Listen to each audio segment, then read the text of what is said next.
Orchestrated high-impact Western narrative rewrite with shock opening. The bullet took her in the back before she heard the gun. Margaret Calloway had been running, boots hammering cracked dirt, papers pressed hard against her chest. 14 months of fear finally exploding into 30 seconds of desperate action. And then the world folded sideways, and her legs forgot what they were for. She hit the ground face first, tasted blood and dust. The papers scattered from her fingers like startled birds. Somewhere above her she heard boots, slow, unhurried. The walk of a man who had already won. Harlan always wins. Then 2 hands caught her before the darkness could. If you want to know how one bullet, fired in cold blood, became the beginning of something neither of them expected, stay with me until the very last word. Subscribe to this channel, hit that like button, and drop a comment with the city you're watching from tonight. I want to see exactly how far Maggie's story travels, because some stories deserve to be heard all the way to the end. She had been planning it for 11 days. Not the running. That decision had come in a single terrible moment at 5 in the morning when she'd opened a drawer that was supposed to be locked and found inside it everything she needed to know about the man she'd married. The planning was everything after that. Which door, which hour, which document she could carry in one hand while she still had use of both. Margaret Calloway was not a woman who acted without thinking. Harlan Voss had tried hard to beat that quality out of her over 2 years, and he had failed, which was one of the reasons she was still alive. The other reason was that she had learned, early in their marriage, to let him believe he was succeeding. The drawer had been left unlocked by accident. Harlan was meticulous in most things, but human in the ways that mattered. And the night before he'd been drinking with Silas Greer in the study until past midnight, talking about the Hoffman family and what needed to happen before the railroad surveyor came through in September. Maggie had lain in the bedroom with her eyes open and her breathing careful and even, the way she'd learned to breathe around Harlan, giving nothing away, and she had listened to every word. She knew the Hoffmans. Gertrude Hoffman had pressed a document into her hands 2 days before, outside the post office, her English breaking apart under the weight of her fear. "Please, what does this say?" Maggie had read it. An eviction notice citing a land deed from 1869 that superseded the Hoffmans' homestead claim filed in 1870. 6 years of work, 3 daughters, a store they'd built with their own hands. The deed bore the stamp of Voss Land and Transport. She'd given the paper back and said nothing. She'd cooked supper and sat across the table from her husband and smiled when he looked at her and said absolutely nothing at all. But she hadn't slept, and in the morning she'd tried the drawer. 15 backdated land deeds, 43 letters from families begging for information about claims that had vanished. His responses to every one of them, careful, sympathetic, completely dishonest, tucked neatly alongside. And at the bottom, a ledger. Names, acreage, dollar amounts. Beside 11 of the names, a small red mark. She hadn't understood the red marks until she found the last document. Sheriff's reports from a neighboring county. A man thrown from a horse. A barn fire. A woman found face down in 3 inches of creek water. All of them with their names in the ledger. All of them with that same small red mark. Maggie had stood in the gray pre-dawn light with those papers in her hands and understood completely, without any remaining room for doubt, exactly who she had married. She took the ledger and 6 deeds, and she ran. 3 blocks. That was how far she got. The shot caught her between the shoulder blades, and the ground came up fast and merciless. She got her hands down just barely, enough to keep her face from taking the full impact, but the papers went everywhere, and the pain was enormous and immediate. A hot, solid wall that made thinking nearly impossible. Nearly. Maggie. Harlan's voice, not raised, never raised. She'd learned in the first month of their marriage that Harlan Voss did not need to raise his voice. Quiet was more effective. Quiet meant he was certain. She tried to push herself up. Her arms buckled. Don't do that. His boots stopped 6 inches from her face. Good boots, hand-stitched. She'd paid for them with money she'd asked him permission to spend. You'll tear something important. You shot me. She set it to the ground because she couldn't get her head up. You shot me in the street. Cole shot you. I was inside. Several people will confirm that. She heard a second pair of boots approach. Cole Arden, deputy marshal. 29 years old. She'd seen him at their dinner table twice. He had a wife named Ruth and 2 little girls whose names Maggie could not remember right now because the pain was making it hard to hold on to things. She have the ledger? Arden's voice. Get the papers. Mr. Voss, get the papers, Cole. She heard him crouch, the rustle of documents being gathered. Her documents. Her 11 days of careful waiting. She turned her head and watched Cole Arden stack the pages with hands that were not entirely steady. She's still breathing, Arden said, and something moved in his voice. Not conscience exactly. Something more complicated than conscience. I know. A pause. You want me to? Yes. In the street, in broad, there are 14 witnesses in those windows, and they all work for me. Harlan's voice didn't change. It never changed. That was the thing about him, the thing that had taken her so long to understand. His tone when he discussed the weather and his tone when he discussed murder were precisely the same. No one is going to say a word, Cole. They never do. She heard the hammer of Arden's pistol click back. She closed her eyes. Then a voice said, I wouldn't do that, friend. It came from behind her, from the direction of the alley beside the hardware store.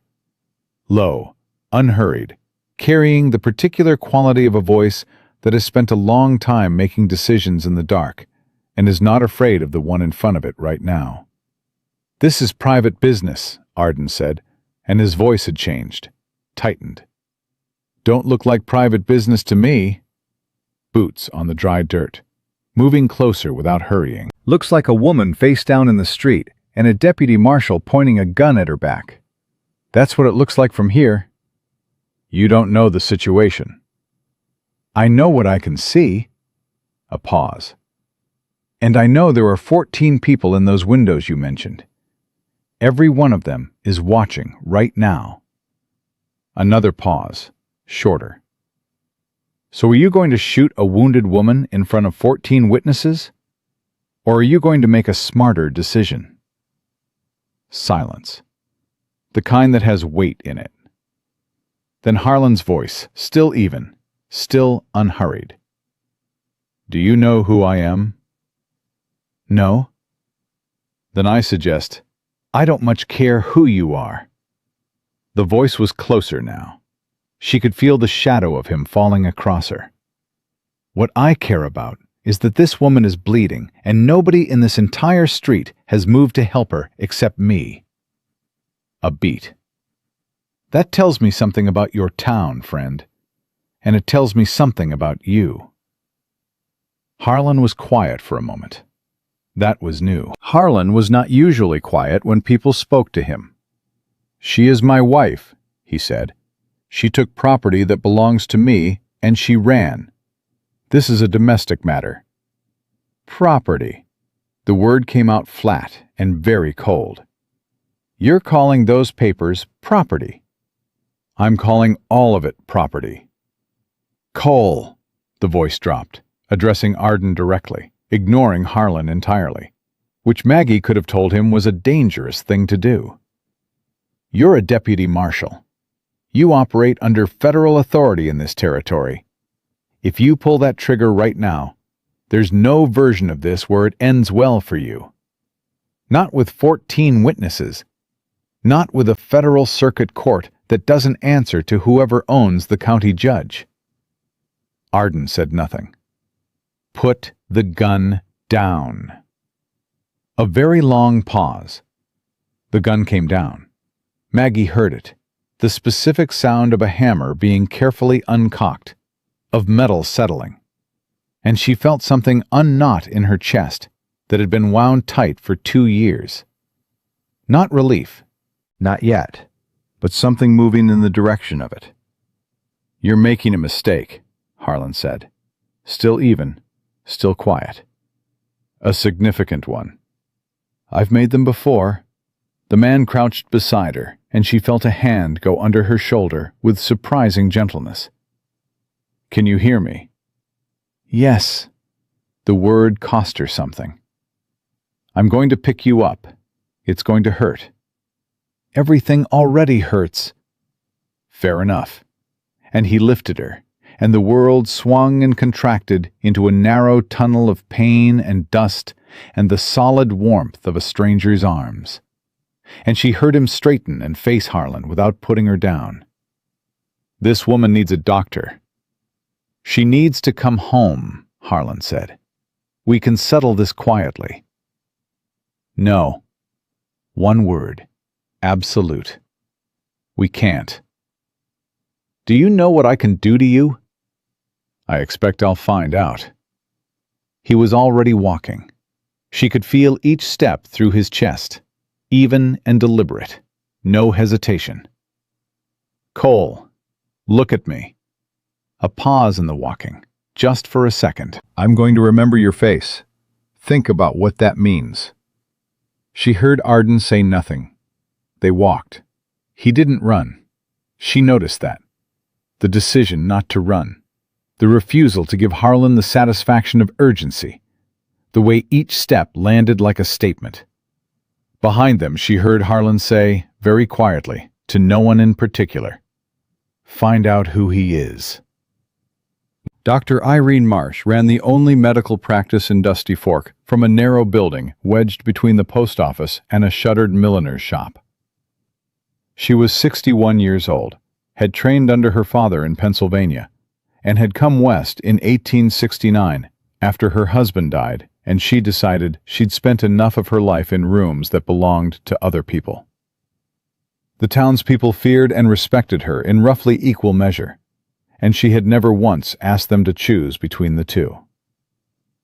When the door opened and a man she didn't recognize carried in a woman bleeding through her dress, Dr. Marsh set down her pen and said, "Back room," before he'd cleared the doorway. "Gunshot," the man said. "I have eyes." She was already moving. "How long ago?" 8 minutes. "Conscious the whole time?" "Yes." "That's good." She pulled back the torn fabric, and her face told him nothing. "Name?" "Tom Reardon." "Hers?" "Margaret Calloway." Dr. Marsh's hands paused for just a fraction of a second. Then they continued. "And the man responsible?" "Harlan Voss." The doctor went very still. Not long. 2 seconds, maybe 3. And then she began to work again, her movements precise and unhurried. "Of course it is," she said quietly. She said it the way a person says something they have been waiting a long time to say out loud, and find it tastes exactly as bad as they expected. Tom stood back against the whitewashed wall and watched Margaret Calloway's face while the doctor worked. She had gone pale as stripped wood, but even unconscious, her jaw was set in a way that looked like argument, like she was fighting something inside the dark. "You know him," Tom said. "Everybody in this town knows Harlan Voss." Dr. Marsh didn't look up. "Knowing and doing something about it have never been the same thing here." "She was carrying documents. He got them back." "He'll burn them tonight." The doctor's voice was quiet and precise as her scissors. "And tomorrow there will be a story. There's always a story. And the story will be better than the truth, because his stories always are." She glanced up for just a moment. "You're not from here." "No." "Then you don't understand what you've stepped into." She returned to her work. Harlan Voss owns the land commissioner, the county judge, the newspaper, and the deputy marshal. He funds the church and the school, and 3 of the 5 businesses on Main Street. When he decides you're a problem, Mr. Reardon, there is no part of this county that will help you. I'm not looking for this county's help. She looked at him again, longer this time. What are you looking for? A federal circuit, he said, and a woman who read everything in that ledger twice before she ran. Something shifted in the doctor's expression. Not surprise. Something more like the particular relief of a person who has been waiting for a different answer than the ones they've been getting. The bullet missed her spine, Dr. Marsh said, turning back. Missed her kidney. She's lost blood, but not lethally. If she doesn't develop infection, she'll recover. A pause. She's strong. Genuinely strong. Not just stubborn, though she's that too. I've seen her in this town for 14 months. I've watched that man grind her down piece by piece, and she never once looked broken. The doctor's jaw tightened. She always looked like she was waiting. Tom pulled the room's only chair to the side of the bed and sat down. You're staying, Dr. Marsh said. Not a question. Yes. She looked at him across the bed. Harlan will have men outside this building by nightfall. I know. And you're staying anyway? Yes. She held his gaze for a moment longer than was strictly necessary. Then she turned back to her patient. There's coffee on the stove, she said. Black. You look like a man who takes it black and doesn't sleep much. You'd be right on both counts, Tom said. Maggie came back to the world at 3 p.m. with a gasp that sent fire through her entire back. Easy. A hand on her arm. Firm. Not Harlan's kind of firm. Not restraining. Just present. You're safe. Don't move yet. She opened her eyes. Whitewashed ceiling. Small window. Afternoon light. A man in a chair beside the bed who was not Harlan, whose eyes, when they found hers, with a pale gray-green of winter river water, and held something in them she hadn't seen directed at her in a very long time. Concern. Simple and unperformed. The papers, she said. He has them. She closed her eyes. 11 days. Gone in 11 seconds. I memorized the ledger, she said. Every name, every amount, every red mark. She opened her eyes again and found him watching her carefully. Do you know what the red marks meant? Tell me. 11 families. All of them filed complaints. All of them had accidents afterward. She kept her voice even through the pain, because even voices were something Harlan had taught her to control, and she was using that lesson now for herself. A man drowned in his own well. A woman's house burned with her inside it. 2 men shot during what the sheriff's report called a robbery. Tom Reardon was very still. He has the ledger now, she said. He'll burn it tonight. He said it the same way Dr. Marsh had, she noticed. A town that had been waiting for the other shoe. Which means what I know is the only evidence left. She pushed herself up. Her vision swam. She pushed through it. You were a Pinkerton. He didn't ask how she knew. Was. You know how to build a case from testimony. It's harder without documents. I know it's harder. She held his eyes. Can you do it? He reached into his coat and produced a worn notebook and a stub of pencil. He didn't say yes. He didn't need to. Cole Arden, she said. The deputy. He didn't want to do it. I saw his hand shaking. Shaking hands don't mean much when the gun went off anyway. They do when the gun didn't go off. She watched him. He chose not to shoot me. That was a choice, Tom. Not a failure of nerve. A choice. And a man who makes that choice once can be made to make it again. She paused. He has 2 daughters. I don't know their names, but I know he has them. Something moved behind Tom's eyes. Not agreement yet. Consideration. Start from the beginning, he said. Every name in the ledger. Every date. Every amount. You'll write it all down. Every word. She looked at him for a long moment.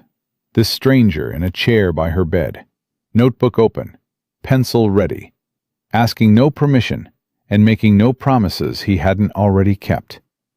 Outside, the ordinary sounds of Dusty Fork going about its afternoon. A cart on the street. Somewhere, a dog. The world performing normalcy with the same practiced ease it always did, while the things that mattered happened in small rooms, behind closed doors. August 1869, she said. Heinrich and Gertrude Hoffman, 40 acres northeast of town. Homestead claim filed March 12, 1870. Backdated Voss deed dated September 4, 1869. She watched his pencil move. Red mark. Tom wrote without looking up. James and Catherine O'Brien, she continued. 60 acres along the creek. Homestead claim filed. She talked for 2 hours. He wrote every word. And in the building across the street, through a window overlooking the narrow medical practice, a man stood watching the door with his hat pulled low against the afternoon sun, waiting for orders that had already been given. The man outside didn't move for 3 hours. Tom had counted. He'd been counting since the sun dropped behind the hardware store across the street, and the shadow of the man in the window opposite shifted from the right side of the frame to the left. 3 hours. Same window. Same hat pulled low. Same angle of watching. Not subtle. Not trying to be. That was the message. Harlan wanted them to know he had eyes on the building. Harlan wanted them to feel it. Tom refilled his coffee and didn't touch the window. Dr. Marsh came to stand beside him in the doorway between the front room and the back. She looked at the window across the street for a moment, her arms folded, her face doing what it always did, giving nothing away. He'll make a move tonight, Tom said, or he'll wait. She turned back toward Maggie's room. Harlan Voss is patient when patience serves him. Right now, waiting costs him nothing. You're trapped in here. She's too weak to ride. Every hour he waits, she gets weaker. She paused in the doorway. That's how he thinks. You know him well. I've sewn up the people he's had hurt for 6 years. Her voice was quiet and without anger, which was somehow worse than anger would have been. You learn a man's thinking from his handiwork. Tom turned that over. Any of them willing to talk? 3 of them are dead. 2 left the territory. 1... She stopped. 1 is still here, but she's afraid, and I won't push her. He nodded. He understood about pushing people who were afraid. He'd done it for 11 years as a Pinkerton, and he'd watched it go wrong enough times to have learned the lesson. He went back to the chair beside Maggie's bed. She was awake. She'd been awake for the past hour, lying still with her eyes on the ceiling in that particular way that meant she was working through something, turning it over, examining it from different angles. He recognized it, because he did the same thing himself. The man in the window is still there, she said, without looking at him. Yes, he's not going to let us walk out of here. No. She was quiet for a moment. Cole Arden does a welfare check on the south end of town every Tuesday and Thursday evening, 7 o'clock. He goes alone because it's routine, and Harlan's men don't bother with routine. She turned her head to look at him. Today is Tuesday. Tom looked at her. How do you know his schedule? Because for 14 months, I paid attention to everything Harlan paid no attention to. Something moved through her eyes. Not quite bitterness, something older than bitterness. He never thought I was watching. Men like Harlan never do. And you think Arden will help us?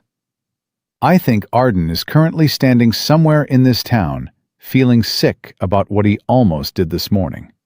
And I think if someone gives him a path that doesn't end with him becoming what he's afraid he already is, he'll take it. She held his gaze. You said you remembered his face.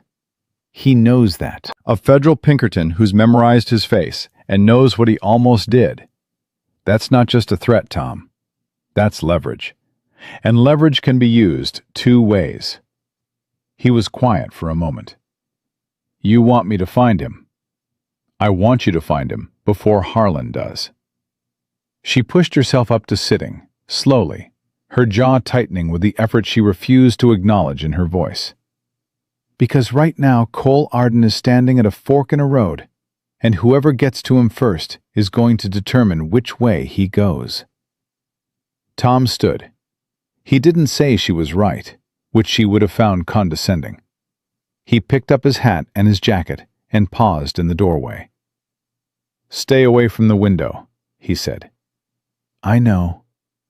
And don't open the door for Tom. Her voice was level. I survived 2 years with Harlan Voss. I can manage 1 hour alone. He left. The evening air outside hit him like a hand pressed flat against his face, warm and dry, and carrying the particular smell of a western town at dusk. Horses and wood smoke, and somewhere, a cook fire going. He came out the back door into the alley behind the medical practice and stood for a moment, letting his eyes adjust to the blue-gray light.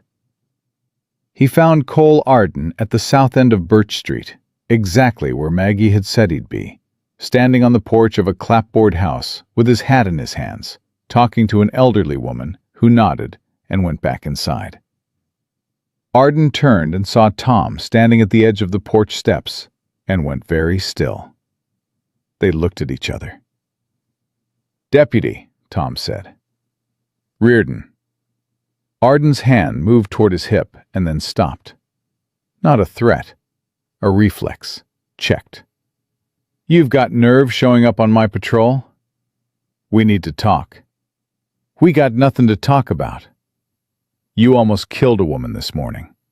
Tom kept his voice low and even. And you didn't. That means something. I want to know what. Something crossed Arden's face. Fast and then controlled. But Tom had spent 11 years reading faces in the half-second before people decided what they wanted to show. He'd seen what was underneath. What happened on that street was a misunderstanding that's already been... Cole? Tom stepped up onto the porch. He wasn't a tall man, and he made no attempt to loom. He just stood close enough that the conversation was between the two of them and not available to the street. I've been a detective for 11 years. I know what a man looks like when he's following orders. And I know what a man looks like when the orders run out in front of something he can't cross. You couldn't cross it this morning. He paused. I'm not here to threaten you. I'm here because that matters. Arden said nothing for a long time. The evening sounds filled the space between them. Somewhere a child being called in for supper. The distant ring of the blacksmith's hammer going quiet for the night. You don't know what he'll do, Arden said finally. His voice had lost its official quality. He just sounded tired. To me, to Ruth, to my girls. I have an idea.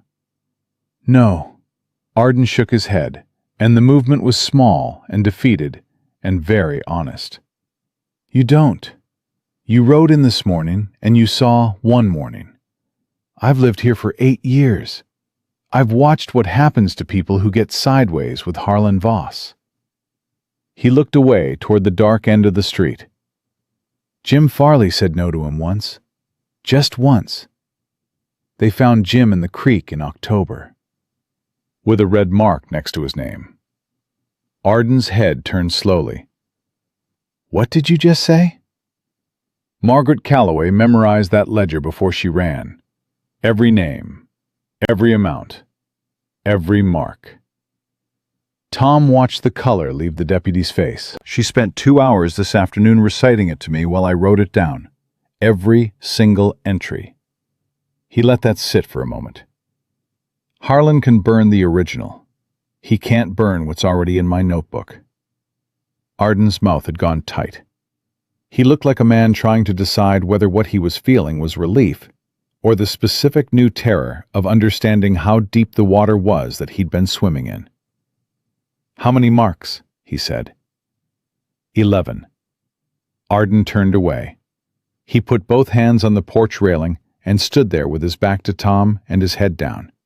And Tom let him stand there, because this was the moment, and pushing it would wreck it. "Ruth doesn't know," Arden said, to the street, not to Tom. I told her Voss was hard, but that he ran a clean operation. I told her the money was good and the work was honest and—" He stopped. "She believed me because she wanted to, because we needed it to be true." Tom said nothing. "How bad is she?" Arden asked. "The Calloway woman. She'll live if she gets rest and doesn't get shot again." Arden made a sound that was not quite a laugh. "He'll send someone tonight. Not Cole, someone else. Someone the witnesses won't recognize." He turned around. His eyes were red at the edges and very direct. "There's a door on the east side of Dr. Marsh's building. Leads to the Tannery Alley. Tannery closed down in April. Alley's not watched because nobody goes in it anymore." He reached into his coat and produced a key, turning it over in his fingers for a moment before holding it out. "Old livery stable at the north end of that alley. 2 horses, already paid for.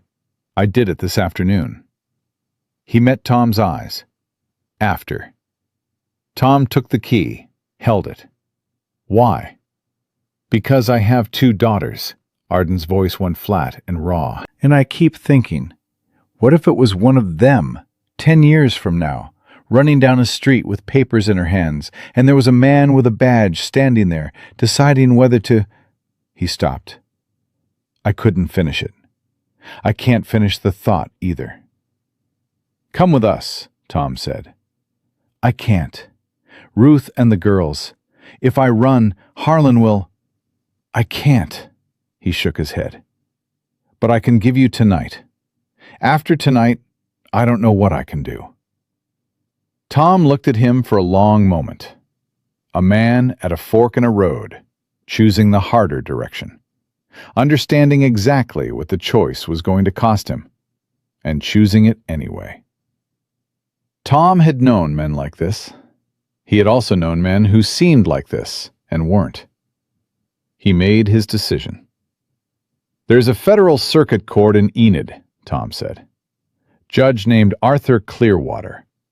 He's not in Harlan's pocket. I know because I checked when I came through this county 3 months ago, and I noted his name for reasons I wasn't sure about yet." He looked at Arden steadily. "If you ever decide you're ready to talk, that's the name. Arthur Clearwater, Enid." Arden said nothing, but he didn't look away.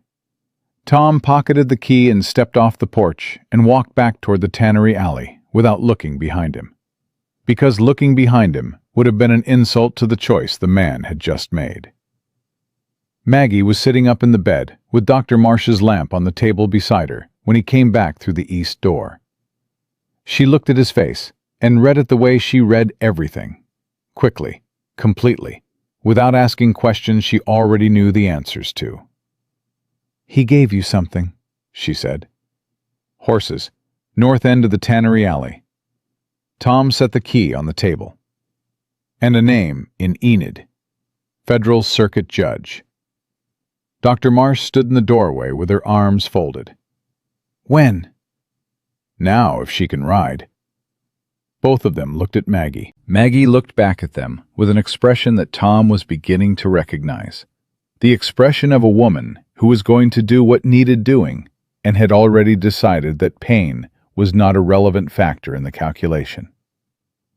"Help me up," she said. "Margaret," Dr. Marsh began. Irene.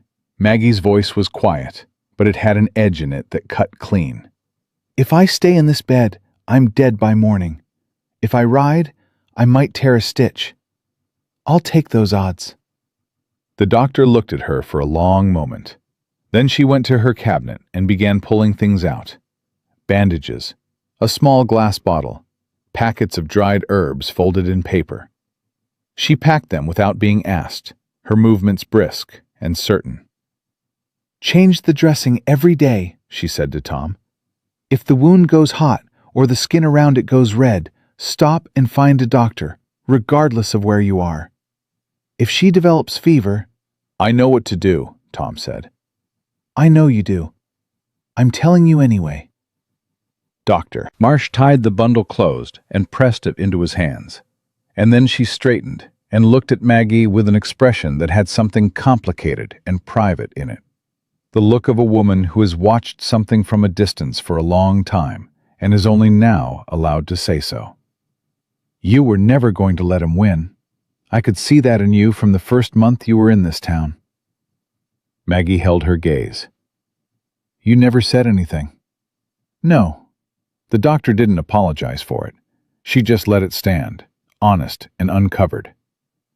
I was afraid. I'm not proud of that, but it's the truth. You're helping now, Maggie said. That's the truth, too.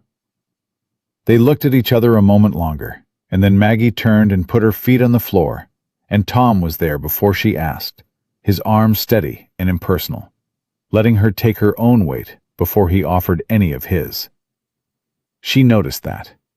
The distinction between support and substitution. She filed it away. They went out through the east door into the tannery alley. The dark here was different from the street dark, thicker, enclosed, smelling of old hides and standing water, and something mineral underneath. Tom went first, and Maggie moved behind him with one hand on the building's rough exterior wall, counting her breaths, keeping them slow. The pain was a constant companion now. She'd stopped fighting it and started managing it, which was a skill she'd developed in the first year of her marriage and never expected to need for something like this. The livery stable at the north end of the alley was dark and silent. Tom used the key, and the door swung open on hinges that someone had recently oiled. Arden had thought of everything. And inside, 2 horses stood in adjacent stalls, a gray mare and a sturdy roan gelding with a calm eye and an old man's patience in the set of his neck. Can you mount? Tom asked. Give me a moment. She stood beside the roan and breathed and let her body tell her what it could do. Her back screamed at the thought of pulling herself up. She ignored the screaming and did the calculation. Left foot in the stirrup, right leg over. The pull on the wound would be severe and brief and survivable. Don't help me unless I fall, she said. Understood. She mounted. It cost her. She heard herself make a sound she would have preferred not to make, a sharp intake through clenched teeth. And then she was up, and the worst of it was over, and she was in the saddle, and upright, and still breathing. Tom was on the gray mare before she'd finished settling her weight. He moved the way he did everything, without wasted motion, without announcement. She was beginning to understand that this was not composure in the performed sense. It was simply the quality of a man who had been in enough dangerous situations that urgency no longer required theater. They walked the horses out the north end of the alley onto a dirt track that ran behind the church and curved north toward the open grassland. No lanterns, no noise beyond the soft sound of hooves on dry ground and the distant call of something in the dark. They rode for an hour without speaking. Maggie focused on staying upright and managing her breathing, and watching the back of Tom's head for any change in the set of his shoulders that would tell her something was wrong. It didn't come. The land opened up around them into the wide dark of the Oklahoma Territory at night, the sky overhead doing what it always did out here, asserting itself. Stars from one edge of the world to the other, indifferent and magnificent.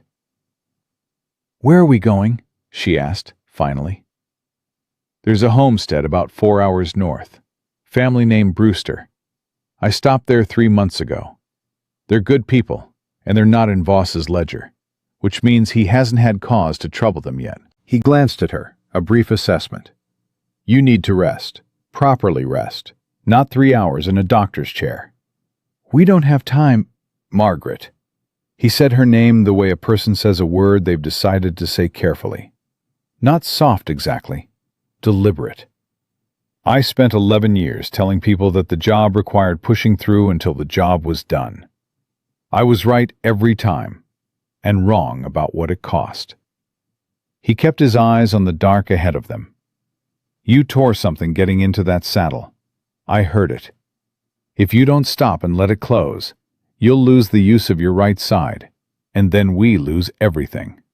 The testimony, the case, all of it. She wanted to argue. She recognized the wanting as the reflex it was, the deep, trained instinct, worn into her over 2 years, that said rest was something you asked permission for and were usually denied. She made herself examine it, hold it up, and look at it clearly, the way she'd been learning to do with all the reflexes Harlan had built in her. All right, she said. Tom glanced at her again. She had the sense he'd expected more resistance and was adjusting something in his assessment of her. She found she didn't mind being assessed by him. He did it honestly and without judgment, and revised when the evidence required it, which was rarer than it ought to have been in her experience. They rode in silence for a while longer. The grass moved around them in long, slow waves, the sound of it underneath the horses' footfalls, like a low, steady conversation between the ground and the wind. You left the Pinkertons, she said. Not a question, but an invitation. 3 years ago. What did it feel like, walking away from something you'd spent 11 years building? He was quiet for long enough that she thought he might not answer. Then, like putting down something heavy that you'd been carrying for so long you'd stopped noticing the weight. He paused. And then missing the weight because it had been the only thing that felt real. She understood that, more precisely than she wished she did. I thought I was protecting people, he said. That's what they told you, and what you told yourself. You were on the side of order, the side of safety, the side that kept things from falling apart. It took me a long time to understand that order and justice are not the same thing, and that I've been serving one while believing I was serving the other. What made you understand? A family named Kowalski, he said. Polish.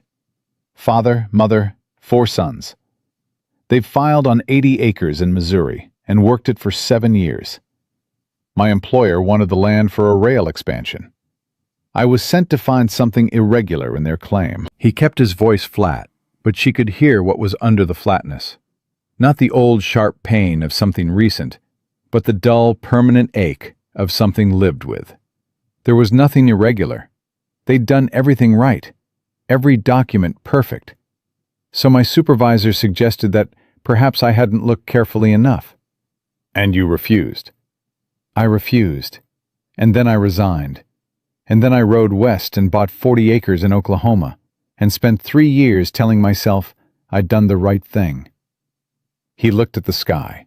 The Kowalski family lost the land 6 months after I left. The man they sent after me found the irregularity. She was quiet.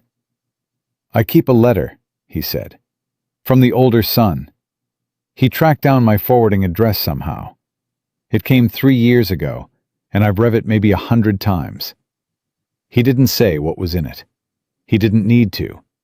The fact of the reading was the whole story. Maggie looked at his profile against the night sky, the lines of a face that had been making hard decisions for a long time, and had not been softened by any of them, but had also not been hardened past the point of feeling what they cost. She had spent 2 years studying Harlan's face, learning to read it the way you learn to read weather, watching for the small signs of the storm coming. Reading Tom Reardon's face felt entirely different, like reading something that meant what it said. I found a letter once, she said, in Harlan's study. Not the ones I took, a different one. From a woman in Kansas City, a Mrs. Anna Dreyer. She was asking what had happened to her daughter, who had worked for Harlan at his office building. The daughter had disappeared in the spring of 1873. She paused. Harlan's response was in the file beside it. Beautifully written, full of sympathy. He said he'd personally ensure that inquiries were made. She felt the words in her mouth like something she was still learning the full weight of. Her name was Clara Dreyer. She was 22 years old. She's not in the ledger. She worked for him, not against him, so there was no land transaction. But she's in my memory. She looked at Tom. When we build this case, she needs to be in it. He reached into his coat and produced the notebook. He opened it against his leg while they rode and found a fresh page and wrote the name, without being asked, without discussion, without making her justify the request. Clara Dreyer, Kansas City, Spring, 1873. Maggie watched him write it and felt something she hadn't felt in 2 years. Not safety. Safety was too large a word and too much to ask for yet. But something smaller and more immediate, and in some ways more important. She felt believed. They rode on into the dark, north, toward the Brewster homestead, north toward whatever came next. The Oklahoma Territory spreading vast and indifferent around them, and the stars overhead doing what they always did, burning without asking anyone's permission, throwing light into the dark because that was their nature. Behind them, in Dusty Fork, a lamp was still burning in the window of Harlan Voss's study, and in the deputy marshal's office on the south end of Main Street, Cole Arden sat at his desk with a pen in his hand and a blank sheet of paper in front of him, and the name Arthur Clearwater written in the margin where he'd put it 20 minutes ago and hadn't been able to stop looking at since. His 2 daughters were asleep in the house behind the office. He could hear Ruth moving in the kitchen, the familiar sound of her, the ordinary sound of everything he had built and was afraid of losing, and was more afraid of keeping the way it was. He pressed the pen to the paper. "My name is Cole Arden," he wrote. "I am the Deputy Marshal of Dusty Fork, Oklahoma Territory. I am writing this account of my own free will, and I am prepared to swear to its truth before any court in this territory or beyond it. What I am about to describe began on the morning of July 14th, 1876, when I was ordered by Harlan Voss to—" He stopped. His hand was shaking. He kept writing. The Brewster homestead appeared out of the pre-dawn dark as a single rectangle of amber light. A lamp left burning in a window, the way people did in this part of the territory when they wanted travelers to know the door was not locked against them. Tom had mentioned the Brewsters with the particular careful brevity he used when describing things that mattered to him. Good people, he'd said, as though those 2 words were the whole of it, and the whole of it was enough. Maggie had learned in the past several hours that Tom Reardon communicated in exactly the words required, and never more, which meant that when he said good people, he meant something precise and considered by it. She was listing slightly to the left by the time the horses stopped. She hadn't said so. She'd been managing it for the past hour, making small corrections, keeping her back straight through will alone. But Tom had noticed, somewhere around the 2nd hour, and had moved the gray mare closer without comment. Close enough that if she went sideways, she'd go sideways into him rather than into the ground. She'd noticed him noticing, and had said nothing. And he'd said nothing. And they'd ridden the last stretch in that particular silence that exists between 2 people who have agreed without speaking to let something pass without making it into an event. She let him help her down. That was a decision, not a surrender, and she made it consciously. The distinction mattered to her in ways she couldn't entirely explain yet, only that for 2 years, every concession of physical helplessness had been a transfer of power, and she was still in the process of learning that help offered freely was a different category of thing entirely. The wound had stiffened in the cold. She stood for a moment with her hand on the roan's flank, letting her legs remember what they were for. And then she straightened and walked to the door under her own power. A woman answered before Tom had finished knocking. She was perhaps 50, broad-shouldered, with a face that had made peace with the work it had been asked to do, and found the peace genuine rather than resigned. She looked at Tom, then at Maggie, then at the dried blood still visible at the edge of Maggie's collar, and she stepped back and opened the door wider without asking a single question. "Ruth Brewster," she said. "Come inside." Her husband Daniel was already up, the way men on working homesteads are always already up before the son has any say in the matter. He shook Tom's hand with the wordless acknowledgement of two people who had met before, under circumstances that had established something. He brought coffee. Ruth brought a clean cloth and warm water, and took one look at Maggie's back when Tom explained the wound, and the expression on her face moved through several things very quickly, before settling into the focused practicality of a woman who had raised 5 children on the Oklahoma frontier and understood that feelings could come after the work was done. "You'll sleep," Ruth said. Not a suggestion. "I need to—" "You'll sleep," Ruth said again, in exactly the same tone, and something in it was so purely maternal and so completely free of Harlan's brand of authority, which always carried underneath it the electric thread of consequence, that Maggie felt her argument dissolve before she'd finished making it. She slept for 6 hours. When she woke, the sun was fully up, and Tom was at the kitchen table with Daniel Brewster, the notebook open between them, and the sound of their low voices came to her like something from a life she'd once imagined having, and stopped imagining after the first year of her marriage. She lay still for a moment, and listened, and let herself feel what it felt like to have woken up somewhere safe.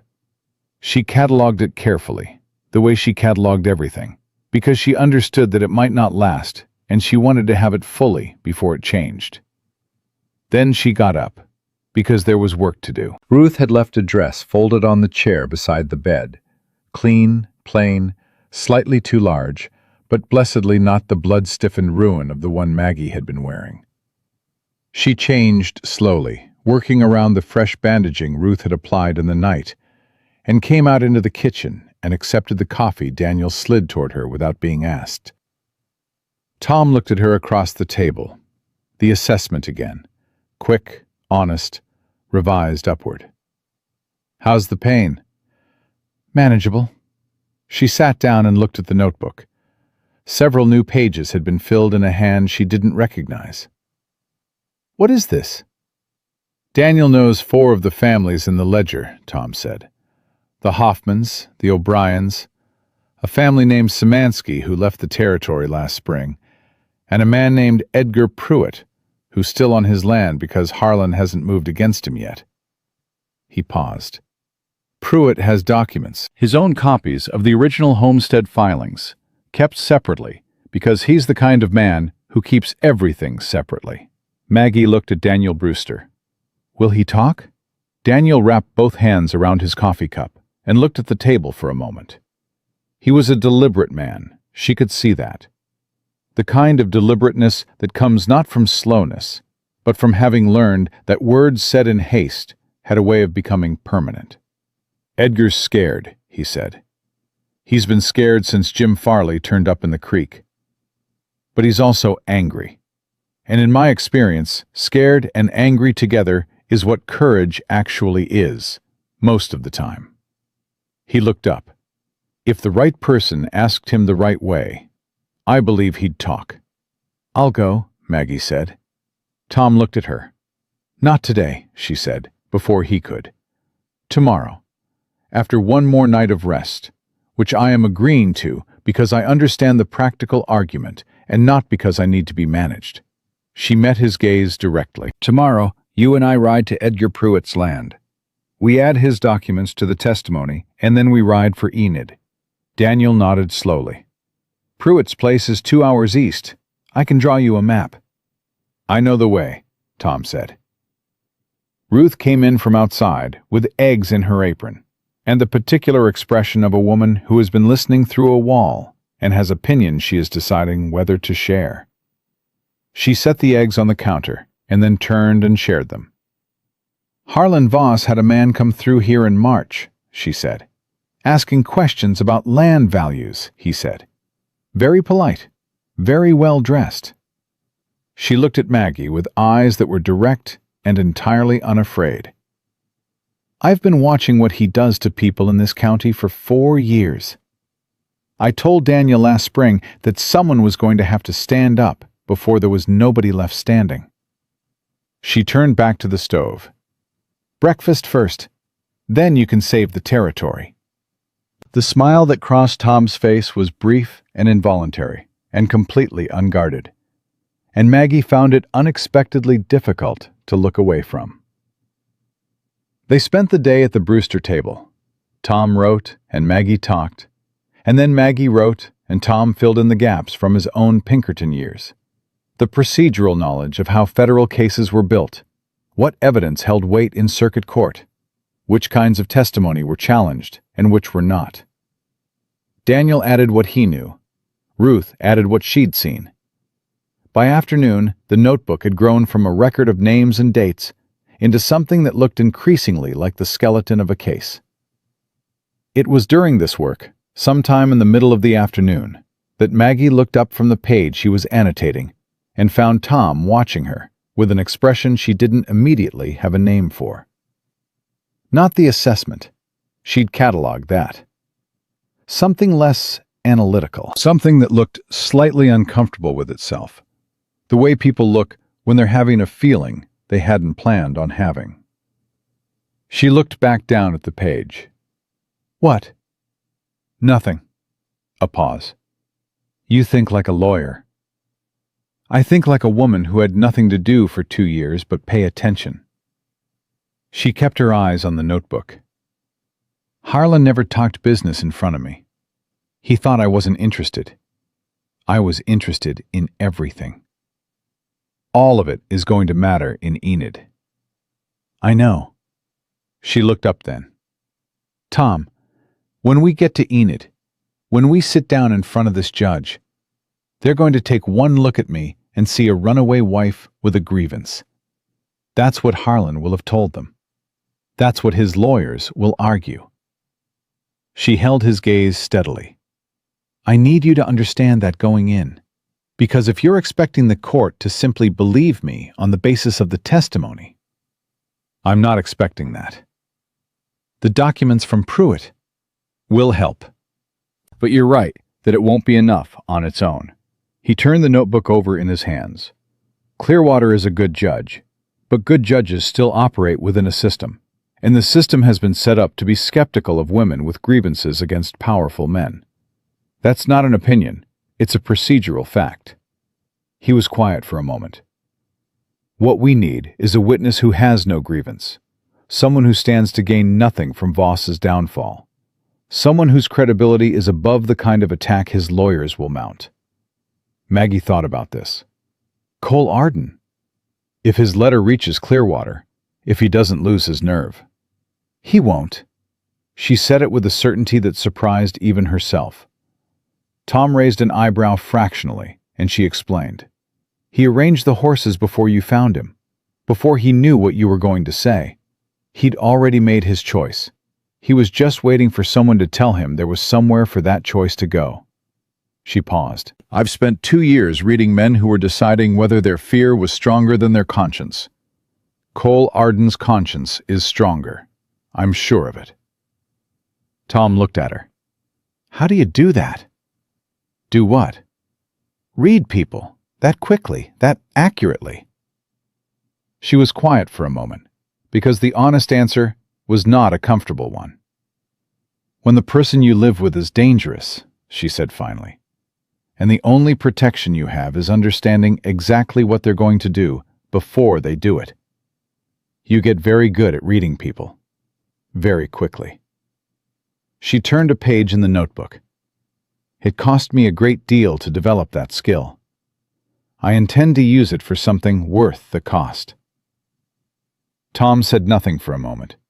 She could feel him sitting with that, not processing it analytically, just sitting with it, which was its own form of acknowledgement, and one she found she preferred to words. "I'm sorry," he said. Simple, undecorated. Not an apology for anything specific, which would have required her to receive it as one person acknowledging another person's particular injury, but an expression of something genuine that asked nothing back from her. "Don't be sorry," she said. "Use it." He nodded once and turned back to the notebook. They were sitting like that, the two of them, bent over the table in the afternoon light, when Daniel came in from the yard, moving faster than a man of his deliberateness usually moved. He closed the door behind him and stood for a moment with his hand still on the latch. "Rider," he said, "coming from the south, pushing hard." Tom was on his feet before Daniel finished the sentence. Maggie stood as well, the movement pulling at her back in a way she registered and set aside. Tom went to the window and stood at the edge of it, not in front of it, looking out at an angle. "One man," he said, "coming fast, not trying to be quiet about it." A pause. "That's not how Harlan's men move." "No," Maggie agreed. "Harlan's men come quietly. This is someone who wants to be seen arriving." They waited. The sound of the horse grew, and then stopped in the yard, and then boots on the porch, and a knock that was hard and urgent and not threatening, the knock of someone with news rather than intent. Daniel opened the door. The young man on the porch was perhaps 22, sunburned, breathing hard from a long ride. He had a deputy's badge on his shirt that he touched once with his fingers, in a self-conscious gesture, as though he'd put it on recently and wasn't yet accustomed to the weight of it. "Brewster?" he said. "That's me. I'm looking for a man named Reardon and a woman named Calloway." He looked past Daniel and found them both, and some of the tension in his face released a notch. "Cole Arden sent me. My name's Jimmy Foss. I ride for him." He reached inside his coat and produced an envelope, thick with pages, sealed with wax. "He said to give this to Reardon and nobody else.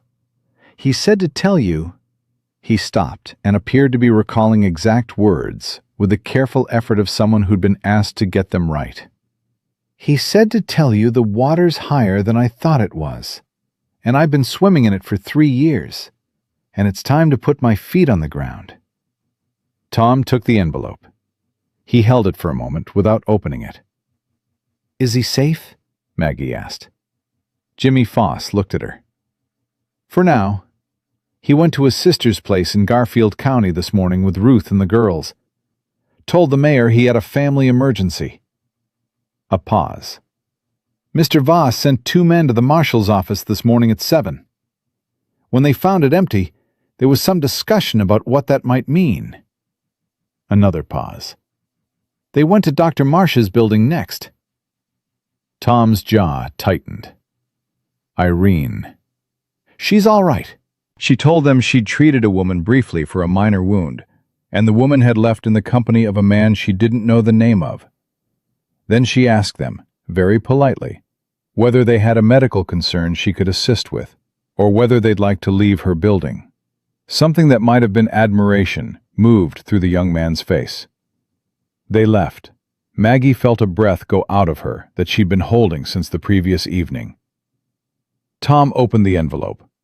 He read standing up, which she'd noticed was how he read anything that mattered, on his feet, as though the information might require an immediate response.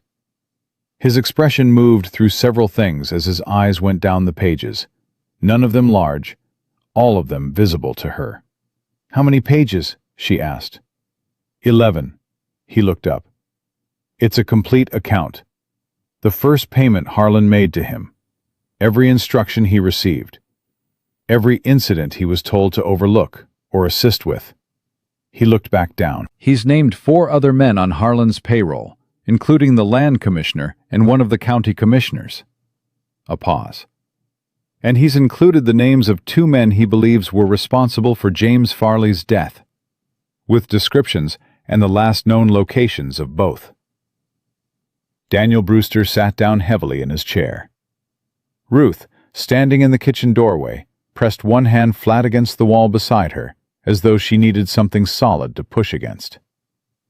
"That's enough," Maggie said. Her voice came out quiet and very steady. "Tom, that is enough to go to Clearwater." "It's close." He was already calculating. She could see it. The specific internal arithmetic of a man who'd built cases before and knew the difference between enough and almost enough. Arden's testimony combined with yours and the Pruitt documents, yes, it's close to enough. It is enough. She crossed to the table and put her hands flat on the surface. I know you're thinking about the counter-arguments. I know you're thinking about what Webb's lawyers will do with Arden's credibility once they know he's turned. But Tom, we have the ledger entries in your notebook, the Pruitt documents, my testimony, and a signed account from a sitting deputy marshal who is present for multiple crimes. What we have is a case. She looked at him directly. What we don't have is time. Because Harlan knows we're gone. He knows Cole is gone. And every day we spend making the case stronger is a day he spends making us harder to find. Tom looked at her across the table. She held his gaze and let him take his time with it, because she'd learned already that this was how he made decisions. Not quickly, but honestly, without self-deception. Edgar Pruitt, he said finally. We still need his documents. Then we ride at first light. 2 hours east to Pruitt, 2 hours back to the North Road, and then we push hard for Enid. She looked at him. Agreed? He picked up his hat from the table. Not to leave, just a gesture, turning it in his hands the way she'd noticed he did when he was arriving at something. Then he set it down. Agreed, he said. Jimmy Foss had been standing quietly through all of this, which she appreciated. Now he cleared his throat. I was told to give you something else. He reached into his coat again and produced a smaller envelope, this one with her name written on the front in Cole Arden's hand. He held it out to her. She took it, opened it. Inside was a single page, folded once. She read it at the table, with the afternoon light coming through the window at a low angle. The kind of light that made everything it touched look like it had been thought about carefully. Mrs. Calloway, the letter said, you were right about my daughters. I thought about what you said, about Harlan's money being a kind of cage I'd built for Ruth and the girls. I thought about it all night, and I'm still thinking about it. But I want you to know that my eldest daughter's name is Clara. She is 7 years old. She can already read, and she wants to be a doctor when she grows up. I put her name in this letter because you put Clara Dreyer's name in your fight. And I wanted you to know that my Clara is the reason I am writing what I am writing. If it matters to you that someone is doing this for the right reason, I wanted you to have that. Cole Arden. Maggie read it twice. Then she folded it carefully and put it in the inside pocket of the borrowed dress, directly over her sternum. Good news? Ruth asked from the doorway. Yes, Maggie said. Good news. Ruth nodded, as though this was simply the world operating as it was supposed to. A thing that had taken long enough, and was welcome, but not surprising. Supper in an hour, she said, and I don't want to hear a word about writing until morning.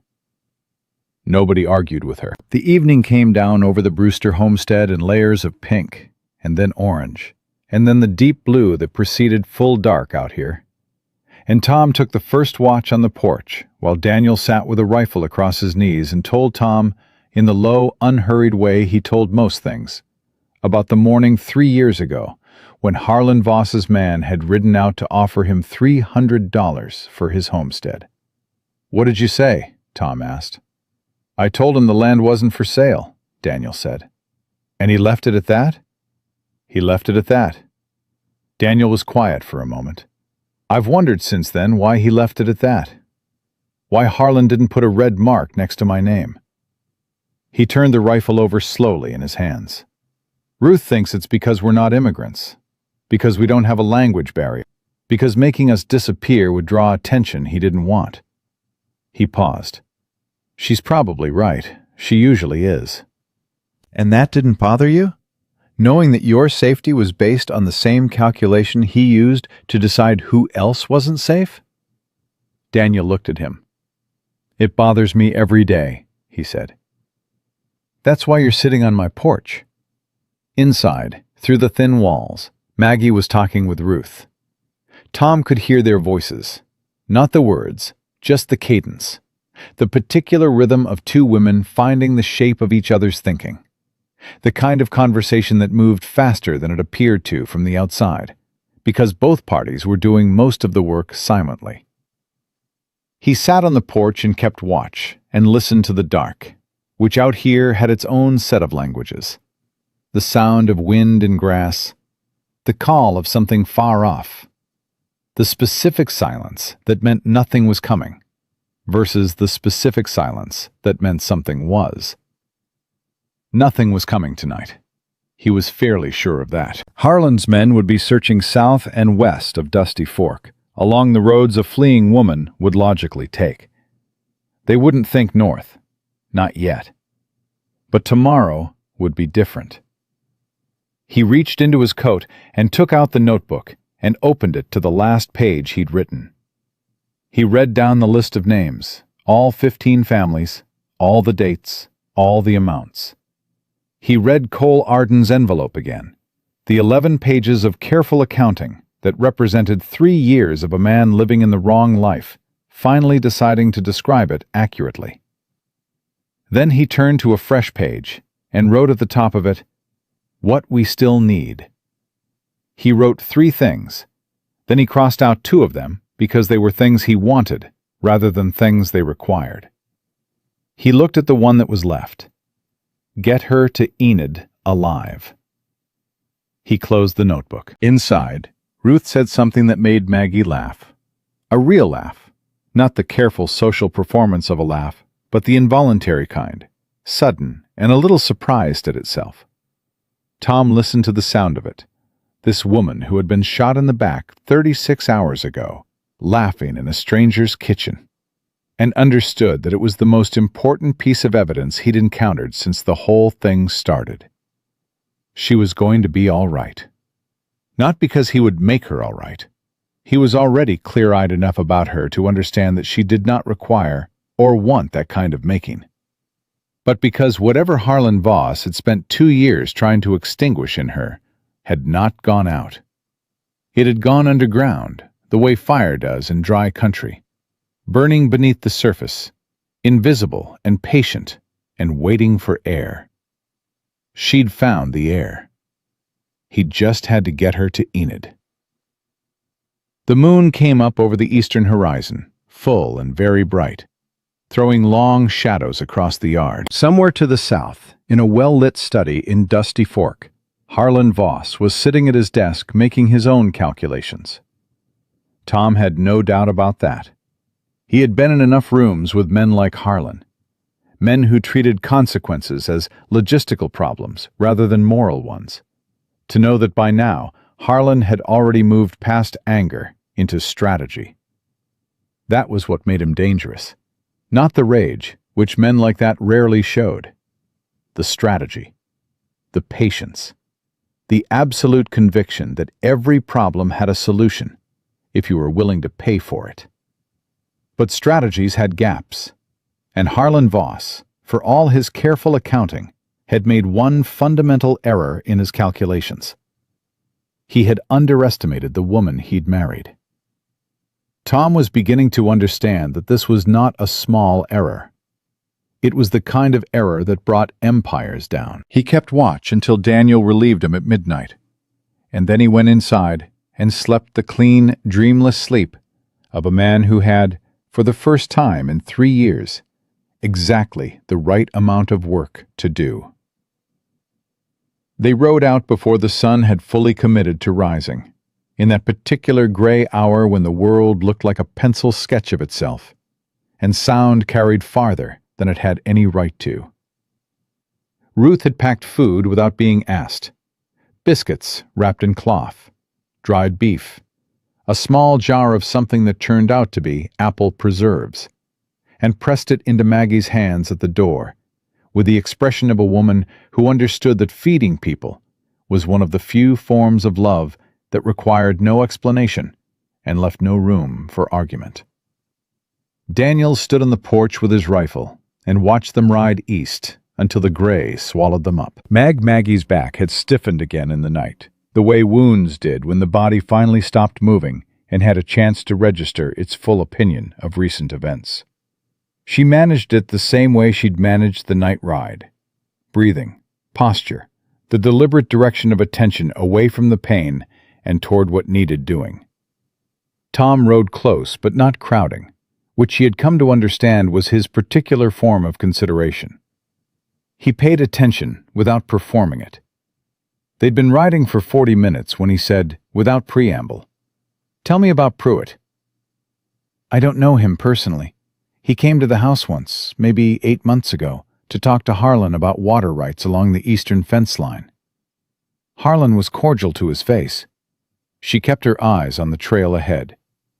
"That evening at supper, he said Edgar Pruitt was a stubborn old fool who would learn a lesson when the time came." "And the time hasn't come yet?" Harlan is patient about the ones who aren't immediately useful to him. He files them away. She paused. "Which means Pruitt still has his documents because Harlan hasn't moved against him yet. And it means Harlan won't immediately think of him when he's looking for where we've gone. That window closes the moment Harlan starts working through the full ledger and realizes Pruitt's name isn't marked." "I know. That's why we're riding at dawn." Tom nodded. She felt, rather than saw it, the slight shift of weight that meant agreement registered and filed and moved past. They rode in the easy silence that had developed between them over the past day, the kind of silence that is not empty, but full of the ongoing low conversation of two people thinking through the same problem from different angles. "When we get to Enid," she said, "and we're in front of Clearwater, I want to be the one who presents the case." Tom looked at her. Not a long look, but complete. "Not because I don't trust your judgment," she said, "because I've earned the right to say it myself, and I intend to exercise that right."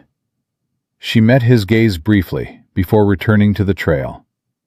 A woman walking into a federal circuit court with a bullet wound still healing in her back and 14 families' worth of evidence in a notebook is harder to dismiss than a former Pinkerton speaking on her behalf. "You think your presence is an argument?"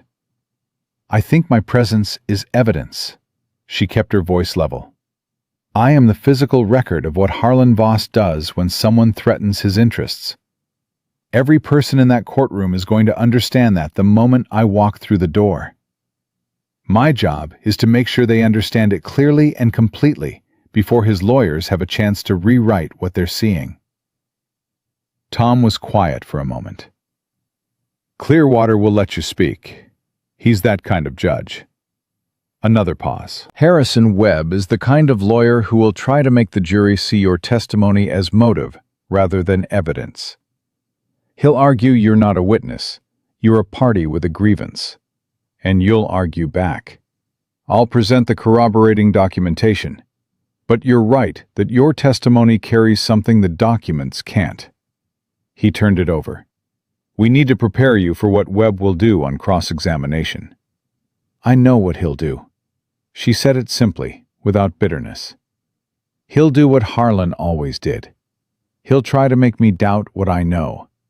He'll try to make me sound unreliable, emotional, vindictive. He'll suggest I'm lying or confused, or both." She paused. "I spent 2 years living with the man who invented that strategy. I am intimately familiar with every variation of it."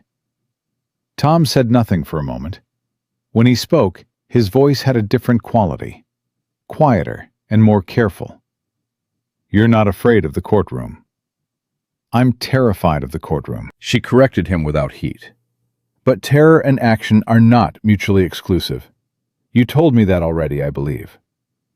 He didn't answer, but she heard something in his silence that felt like a form of respect, which was different from the admiration she'd learned to be suspicious of, and the pity she'd learned to refuse, and the assessment she'd grown accustomed to. Respect, she was finding, felt like being taken seriously. It was not a complicated feeling. It was just one she hadn't had enough practice with. Edgar Pruitt's homestead came into view as the sun broke fully over the eastern horizon, throwing long gold light across a property that announced its owner's character before they'd covered the last quarter mile. The fences were maintained with the particular precision of a man who understood that small negligences compound. The barn doors were plumb. The kitchen garden, visible from the track, was laid out in straight rows with the kind of disciplined care that spoke of someone who had learned long ago that the land rewarded attention and punished carelessness, and applied that lesson with total consistency. Edgar Pruitt himself was in the yard when they rode in. He was perhaps 70, narrow and weathered, with the deliberate movements of a man whose body had accumulated opinions about sudden exertion. He held a fence post in one hand and a mallet in the other, and he looked at them the way people in this part of the territory looked at unexpected riders, with the flat, assessing calm of someone who had lived long enough to understand that unexpected riders were sometimes good news and sometimes very bad news, and that your response had best be the same either way until you knew which. Tom raised a hand. "Mr. Pruitt, Tom Reardon. I came through this way last March, stopped for water." Something shifted in the old man's face. "I remember." His eyes moved to Maggie, took in the borrowed dress, the careful way she held her back. "You're the Calloway woman." "Yes," Maggie said. He set down the mallet. "I heard you were dead." "Not yet." He looked at her for a long moment. "Harlan's story this morning. Somebody rode through from town, spreading it. Said you'd gone mad, stolen papers, shot yourself by accident running from your husband, who only wanted to bring you home safe." The old man's voice was as dry as the ground under his boots. "I've been hearing Harlan Voss's stories for 8 years. They always sound like that, smooth and complete, and not a single rough edge anywhere." He paused. "A true story always has rough edges." "I have plenty of rough edges," Maggie said. He almost smiled. "Come inside." The inside of Pruitt's house was the inside of a man who had lived alone for a long time and had made deliberate peace with it. Orderly, spare, every object in a place that had been chosen and maintained. He made coffee without asking and set 3 cups on the table, and then sat down and looked at them both, with eyes that had spent 7 decades watching people decide what kind of people they were going to be. "Daniel Brewster sent word last night," he said. "Ryder came through after midnight. Said you'd need documents." Tom leaned forward. "You kept copies." "I keep everything." Pruitt said it as a statement of philosophy, not record-keeping. "My father taught me. He came over from Tennessee in 1831 with nothing but his name and a land claim. And he said the only thing that stands between a man and the people who want what he has is paper. Paper with dates and signatures and the seals of people who can't later claim they didn't know." He stood and went to the back of the house, and they heard a drawer open and then the sound of papers being handled, and then he came back with a wooden box and set it on the table between them. Inside were the homestead filings. Not just his own. 8 of them.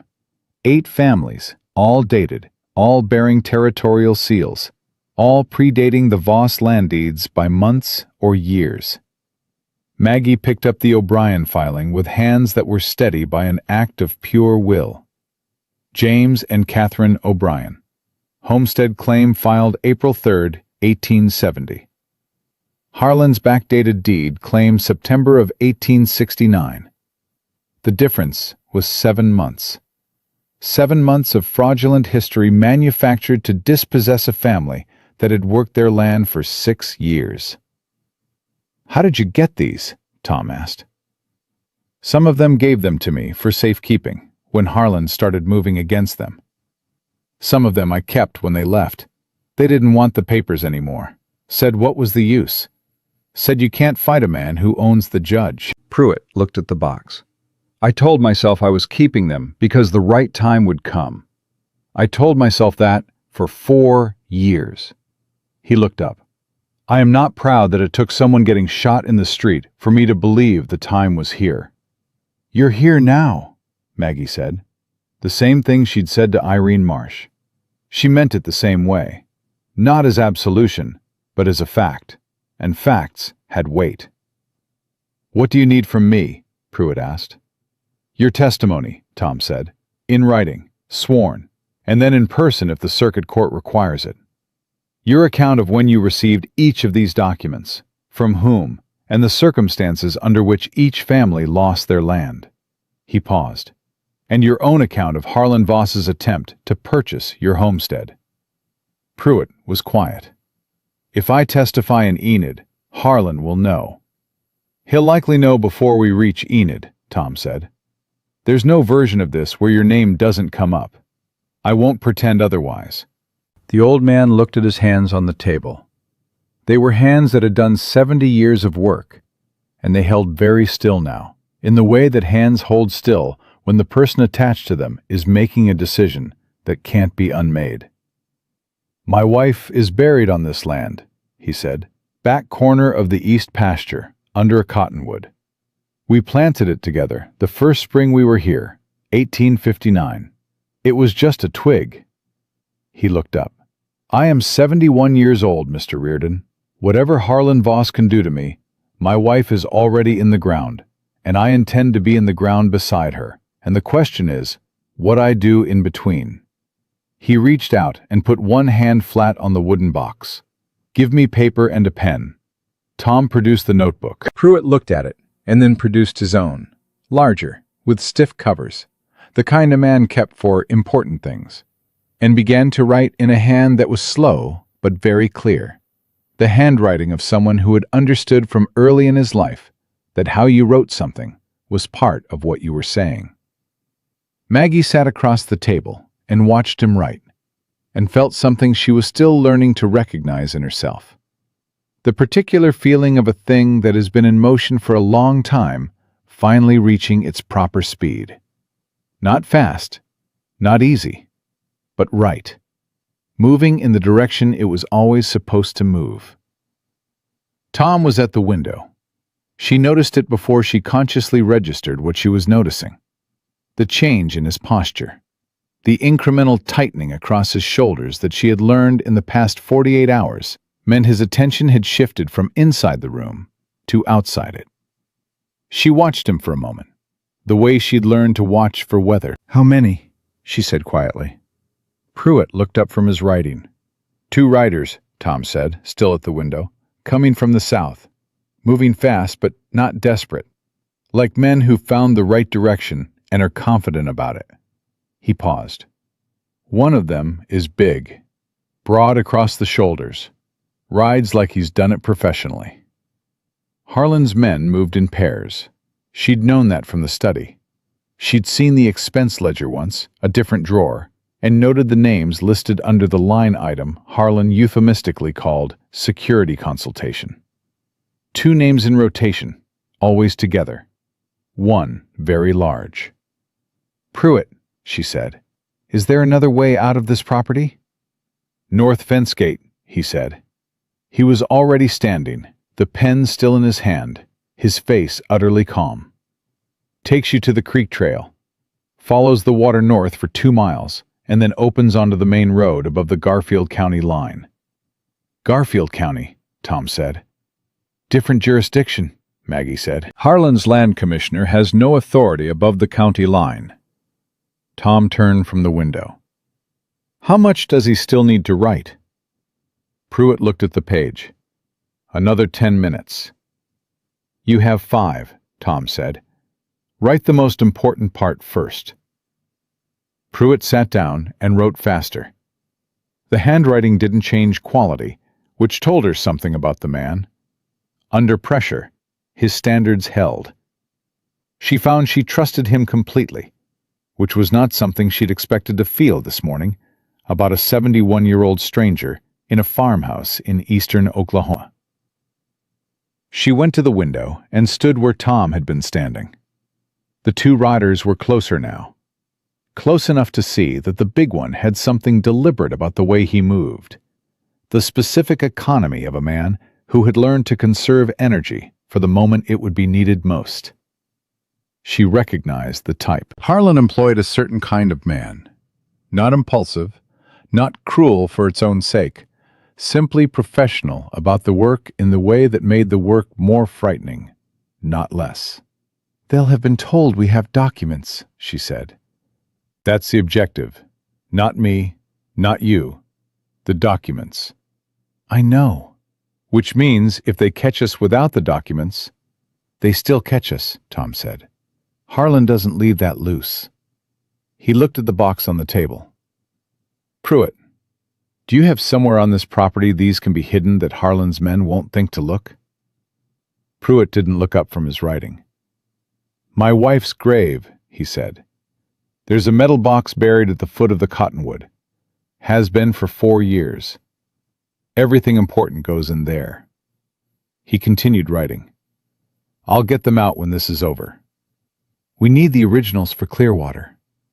"You'll have them." He turned the page. 3 more minutes. Tom took the wooden box from the table and looked at Maggie. "We split it. You take half inside your coat. I take half in my saddlebag. If they stop one of us, the other still has evidence," she finished. She took the documents he handed her, 4 of the homestead filings, the ones with the earliest dates, the ones that most directly contradicted the Voss land deeds, and folded them carefully and tucked them inside her coat, against her ribs, on the side opposite the wound. She felt their presence there, these pieces of other people's lives, the official paper records of families who had worked and hoped and been destroyed. And she understood with complete clarity why Harlan wanted them back so badly.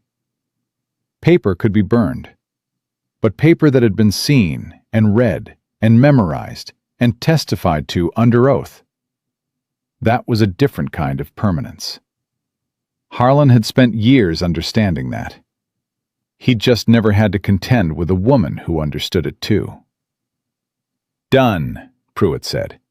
He blotted the last page and added it to the stack, and handed it to Tom, who folded it and put it inside his coat in 3 seconds flat, without ceremony. Then he picked up the wooden box with the remaining original documents and looked at the old man. "The grave," Tom said. "I'll see to it." Pruitt stood, and his voice was steady and completely without self-pity. "You go out the north gate. I'll slow them down." Maggie looked at him. "They may hurt you." "They may try." He said it with the equanimity of a man who had been making that particular calculation for a long time, and had reached an answer he was comfortable with. "I'm an old man with a bad hip and a worse temper, and I've been sitting on this testimony for 4 years, waiting to be asked. Whatever happens this morning, I am going to say what I have to say to whoever shows up in my yard." He picked up the box. "Now go." Tom was already at the back door. Maggie followed, and then stopped and turned back, and before she understood she was going to do it, she crossed the room and took Pruitt's free hand in both of hers for a moment, one brief grip, and looked at him directly. "Your wife would be proud of you," she said. Something moved through the old man's face, swift and genuine, and very private. "Go," he said again, but his voice had changed. They went. The north fence gate was exactly where he'd said, and Tom had it open before she'd covered half the distance.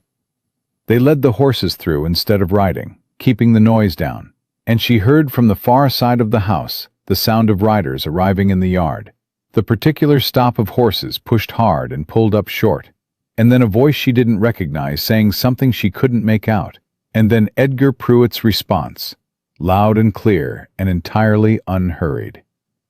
"I don't know what you're talking about, son. Nobody's been here this morning but me and the birds." Tom closed the gate behind them. They mounted on the creek side of the fence, where the water noise covered the sound of the horses, and moved north at a walk for the first 100 yards, because a trot would carry and a walk wouldn't. She felt every movement in her back, like a conversation she was having with the wound. And the wound had opinions. But she kept her breathing slow and her back straight, and her eyes on Tom's shoulders ahead of her, reading them the way she read everything now. They were tight. Not with fear. She'd learned his fear looked different, quieter, and more inward. But with the specific alertness of a man who was listening to everything around him and processing it faster than he showed. They rode for 20 minutes in silence before he let the mare move to a trot, and she matched it without being asked, and the creek trail opened up ahead of them, into the wider track that marked the Garfield County line as clearly as any painted sign. When they crossed it, he exhaled. "Pruitt will be all right," she said. Not a question. She needed to say it as a fact, because the alternative was something she was not going to spend energy on right now. "He'll be all right," Tom agreed. "They want the documents, not an old man's hide. And Pruitt didn't give them any reason to believe he'd seen us." He glanced at her. "He's been protecting those files for 4 years. He knows how to lie to Harlan's men." She nodded. She kept her hand pressed against her ribs, feeling the folded documents through the fabric of her coat, feeling their edges, the specific weight of paper that had been made important by the lives it described. "Tom," she said. "When this is over," she stopped, started again differently. "When we're in front of Clearwater, and the case is made, and Harlan is arrested, what happens to the families in the ledger? The ones who lost their land?" He was quiet for a long time. Longer than the question required if the answer were simple. If the land deeds are proven fraudulent in federal court, the territory has grounds to reverse the transfers. In theory. In practice, he turned it over. In practice, it depends on what's been built on the land, who holds the mortgages, how many of the families can still be located and are willing to engage with the legal process. He paused. Some of them will get their land back. Some of them will get compensation. Some of them will get neither, because the system that wronged them is also the system responsible for making it right. And systems have a way of protecting themselves. That's not enough. No, it isn't. Then we make it part of the testimony. Not just what Harlan did, what restitution is owed. We name it specifically. We make the court articulate, on record, what it intends to do about the Hoffmans and the O'Briens, and every other family in that ledger.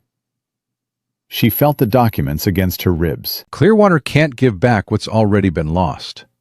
But he can create the record that makes the argument for restitution impossible to ignore. Tom didn't respond immediately. She was learning that his silences were not absences of thought, but the opposite. That he went quiet when something was worth taking seriously, and got louder, in the relative way of a man who was never particularly loud, when something needed to be disposed of efficiently.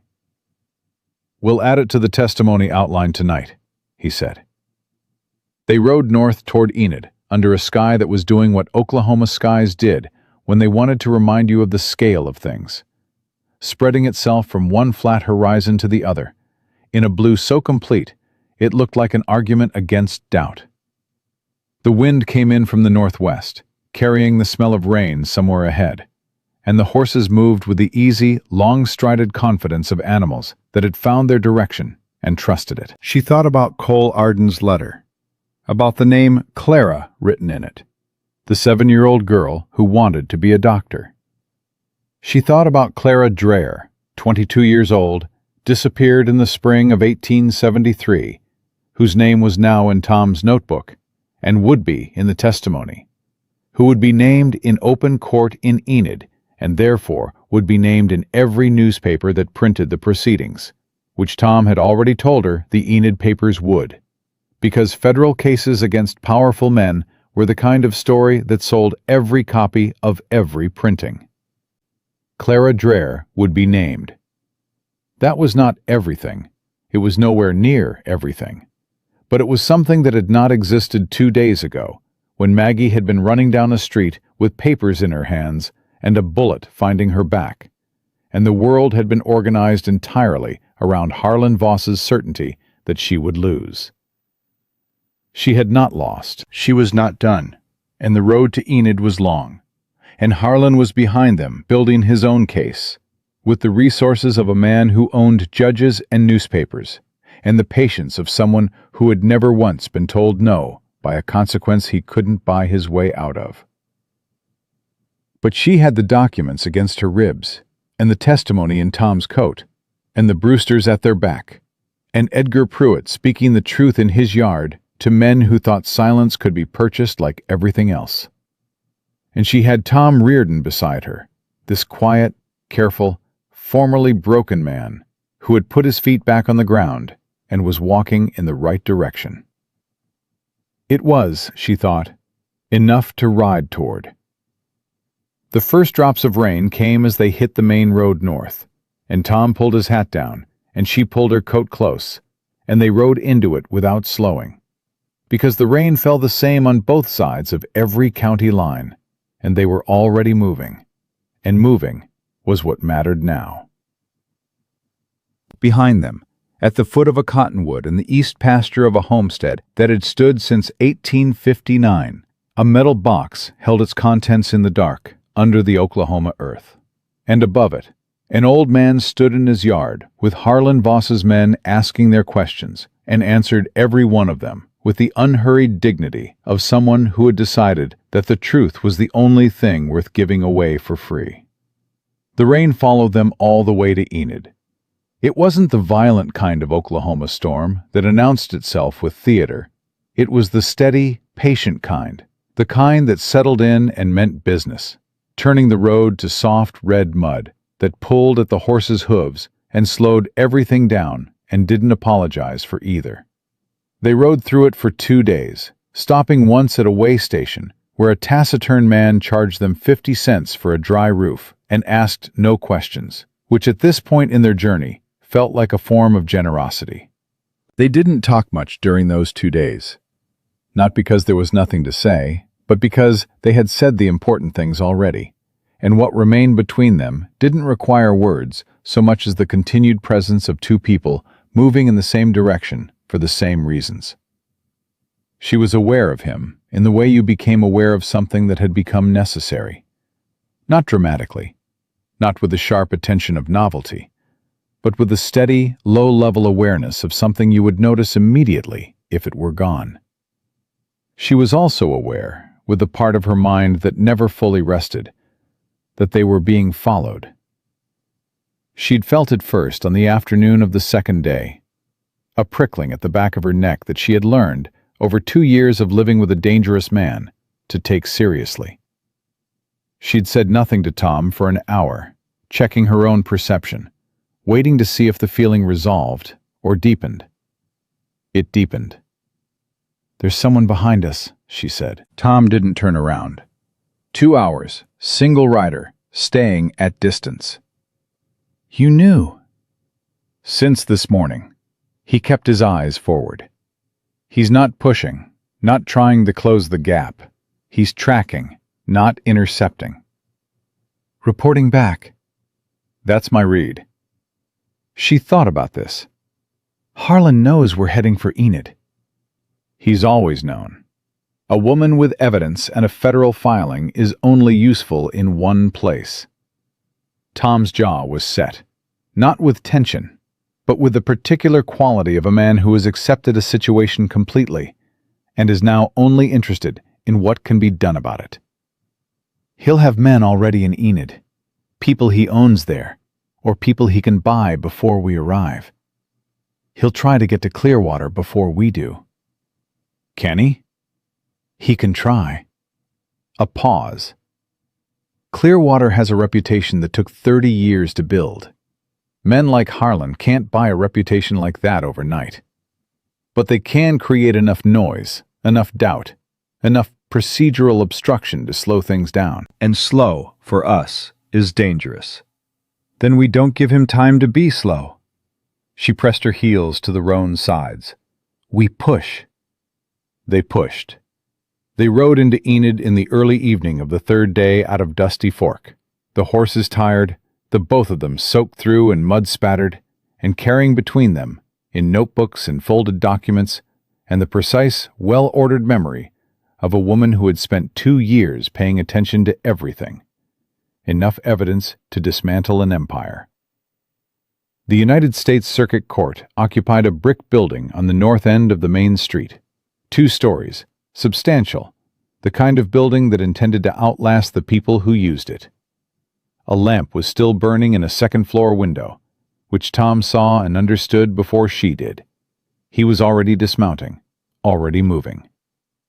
"Clearwater works late," he said. "He always did." "You know him." "We've met." He tied the gray mare to the post outside and held the roan while she dismounted, and she let him, because her legs had 32 hours of riding in them, and they had opinions about the ground. 3 years ago, he was riding circuit through Missouri, and I was still with the Pinkertons. We disagreed about the handling of a land case. He paused. He was right. I knew it at the time, and didn't say so. Will that matter? It might help. A man who is right and knows he was right tends to respect someone who comes back and admits it. He looked at the building. "Stay here. 1 minute." She didn't stay. She followed him up the steps because she was not, at this particular moment, interested in waiting outside while the most important conversation of the past 2 years happened without her. And when Tom glanced back and saw her behind him, he made no comment and held the door. The clerk at the front desk was young and tired and going through papers with the expression of someone who had been told to finish before he could leave. He looked up at them, 2 rain-soaked strangers, one of them a woman with visible exhaustion written in every line of her face, and something about the set of her spine that was either determination or pure stubbornness, or most likely, both. And he opened his mouth to say whatever he'd been trained to say about appointments. "Tom Reardon," Tom said, "for Judge Clearwater. Tell him it concerns Harlan Voss of Dusty Fork, and it cannot wait until morning." The clerk looked at them for a moment longer. Then he got up. Clearwater came down himself rather than sending word, which told her something. He was a tall man, late 50s, with the spare, economical frame of someone who had spent a long time in courtrooms and learned that presence was more effective than size. His eyes went to Tom first, then to Maggie, and she saw the precise moment he registered the careful way she was standing and understood what it meant. "Reardon," he said. "Judge." Tom extended his hand, and Clearwater took it. "I was wrong about the Hendricks case. The family had legal standing, and I argued against it for a client who didn't deserve the argument." Clearwater looked at him for a moment. "I know you were wrong. I've been waiting 3 years to hear you say it." He turned to Maggie. "And you're Mrs. Calloway." "I was Mrs. Voss," she said. "I intend to stop being Mrs. Voss as quickly as the law permits." Something moved through Clearwater's expression that might, in a less disciplined man, have been a smile. "Come upstairs," he said. "Both of you."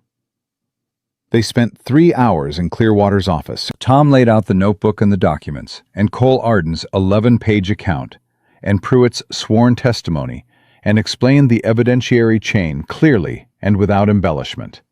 And Clearwater listened the way a good judge listened, completely, without interrupting, without telegraphing his conclusions, asking one question at a time only when something needed to be precisely clarified. Maggie spoke when the documents needed human context, when a name in the ledger needed the face behind it. Gertrude Hoffman, with her broken English and her crumpled paper. Clara Dreyer, and the letter her mother had sent to a man who was already composing his sympathetic non-answer. The red marks and what they signified. She spoke carefully and completely, and without visible emotion, which was its own form of testimony. Because a woman who has been trained by 2 years of survival to keep her feelings off her face, and then chooses to speak the truth anyway, in plain, undecorated sentences, is saying 2 things at once: what happened and what it cost to survive it. When they were finished, Clearwater sat back and was quiet for a long moment. "Harlan Voss sent a representative to my clerk's office this afternoon," he said. "A lawyer from Kansas City, very polished. He had documents suggesting that a Mrs. Margaret Voss had suffered a mental episode and stolen property from her husband's home, and that any claim she made should be understood in that context." He looked at Maggie directly. "I told the clerk to inform the gentleman that the court would review all submitted materials according to its standard procedures." "Which means you didn't throw it out," Tom said. "Which means I followed procedure," Clearwater said evenly. "Because procedure is what protects the innocent and the guilty equally. And the moment I stop following it for a good reason, I've created the precedent to stop following it for a bad one." He looked at the documents spread across his desk. "But procedure also requires that I consider all submitted evidence. And what you've placed in front of me tonight is evidence of a systematic criminal enterprise that has operated in this territory for at least 8 years. He picked up Arden's testimony and read the last page again, slowly. "A sworn account from a sitting deputy marshal is not a small thing." "Former deputy marshal," Tom said. "He resigned this morning." "Either way, it's corroborated testimony from someone with direct knowledge of the operation. Combined with the original homestead filings and Mrs. Calloway's account." Clearwater set the pages down. "I'll issue an arrest warrant for Harlan Voss in the morning. I'll have federal marshals execute it before noon." Maggie heard this and felt not what she'd expected to feel, not the surge of vindication she'd been imagining since the morning she stood in Harlan's study with the ledger in her hands. What she felt was more specific and quieter than that. It was the feeling of a door that had been locked for a very long time, clicking open, and the particular stillness on the other side of it. "The families," she said, "the ones in the ledger. I want their restitution addressed explicitly in the warrant proceedings. Not as a footnote, not as a subsequent matter, as part of the primary case." Clearwater looked at her. "That is an unusual request." "It is a necessary one." She held his gaze without difficulty, which would have surprised the woman she'd been 2 years ago, and did not surprise the woman she was now. "These families lost land they legally owned. They lost it through fraud, committed by a man who understood that people without power have no recourse against people with it. If this court convicts Harlan Voss and recovers his fraudulent gains, and then returns to those families only silence, it will have corrected one injustice and committed another." The room was quiet. Tom was watching her. Clearwater was watching her. The lamp on the desk burned between them. "I'll address restitution in the warrant proceedings," Clearwater said. "I'll make no promises about outcomes. The law is what it is, but the argument will be on the record." "That's all I'm asking." He nodded once. "You'll both need to remain in Enid as material witnesses. I'll arrange accommodation with the marshal's office. You'll be under protection until the arrest is made." He looked at Tom. "You still carry your Pinkerton credentials?" "Former Pinkerton." "Do you still carry them?" Tom reached into his coat and produced the credentials without comment. Clearwater looked at them. "Former is a legal status, not a professional one, in this court's jurisdiction. You'll assist the federal marshals in the execution of the warrant. Do you have objections?" Tom looked at the credentials in his hand. He'd been carrying them for 3 years, like a man carries something he doesn't know whether to throw away or reclaim. "No objections," he said. They were given 2 rooms in the building attached to the marshal's office. Small, clean, impersonal in the way of official spaces, which suited her exactly, because impersonal meant safe. And safe was still, after everything, the first thing she checked for in any room. She changed the bandaging herself for the first time, sitting on the edge of the cot with the doctor's supplies from the Brewster farm, doing what she could reach and what she couldn't reach, telling her plainly that the wound was closing. The skin around it was no longer hot. Another week, perhaps less, and it would be scar. She would always have it. She'd understood that since the first morning in Dr. Marsh's back room. The bullet that Harlan had ordered fired into her spine had missed its mark, but not completely, because marks weren't only physical, and Harlan had always known that. He'd been leaving marks on her for 2 years before he gave the order to Cole Arden. The difference now was that the marks were hers, evidence of something she'd survived, not something she'd endured. And the distinction, she was finding, changed everything about how they felt. Tom knocked on the door at 9 in the evening. She opened it and found him holding 2 cups of coffee from wherever coffee could be obtained at 9 in the evening in the Federal Marshal's building, which turned out to be a pot left on a stove at the back with a note that said, "Help yourself," in the handwriting of someone who understood that people in this building sometimes needed coffee at hours that weren't reasonable. She took the cup, and they stood in the doorway and drank in the comfortable silence that had become their natural register over the past 4 days. "He'll fight it," she said. "Harlan, even after the warrant. He'll fight every step." "He will. His lawyers will argue every document. They'll challenge Arden's credibility, challenge the chain of custody on the homestead filings, challenge my mental state, challenge yours." She turned the cup in her hands. "It will take months, maybe longer, probably longer. I want you to know that I understand that." She looked at him. "I'm not expecting a quick resolution. I'm not expecting the system to move faster than it moves. I am expecting it to move, which is different from anything I've expected from any system in the past 2 years. And I'm aware of what a significant shift in my thinking that represents." Tom was quiet for a moment.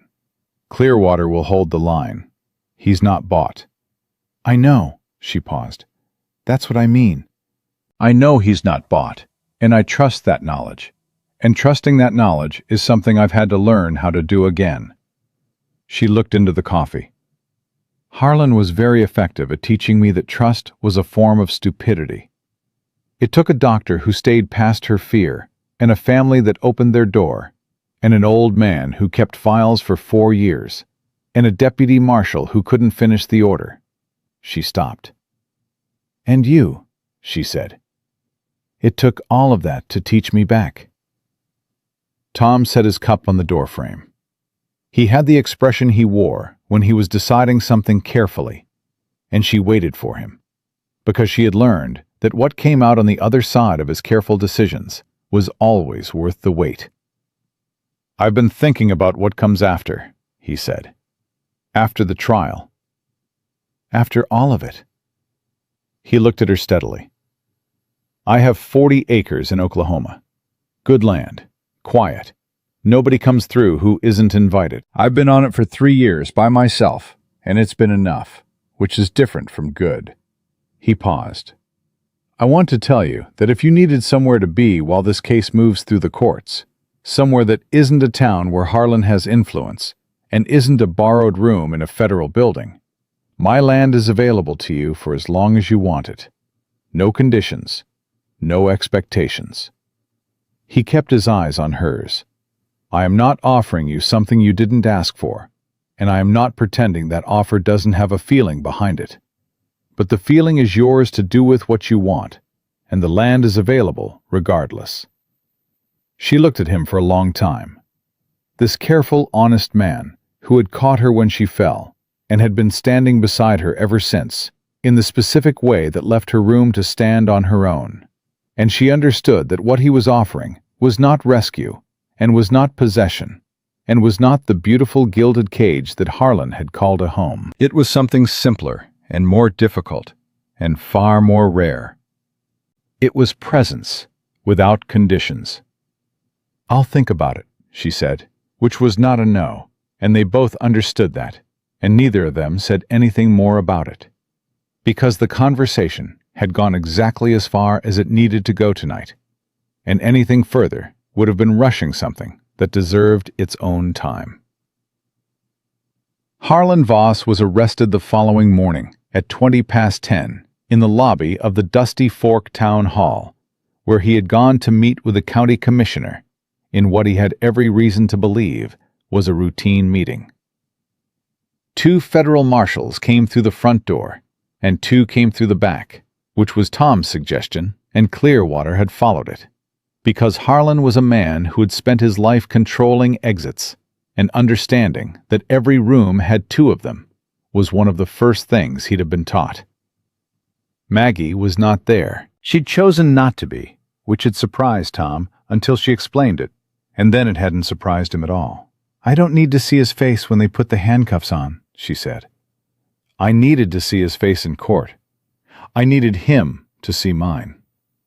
She was sitting at Clearwater's desk, reviewing the warrant documentation with the focused attention she brought to everything, making sure every name was spelled correctly, every date exact, every red-marked family listed in full.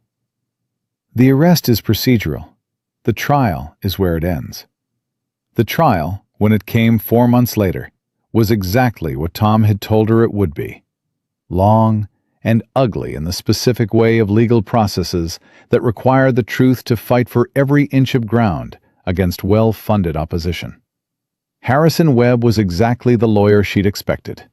Polished, precise, and absolutely willing to say things in a courtroom that he would not say to her face, because in a courtroom, he didn't have to. He called her a vengeful wife. He called her unstable.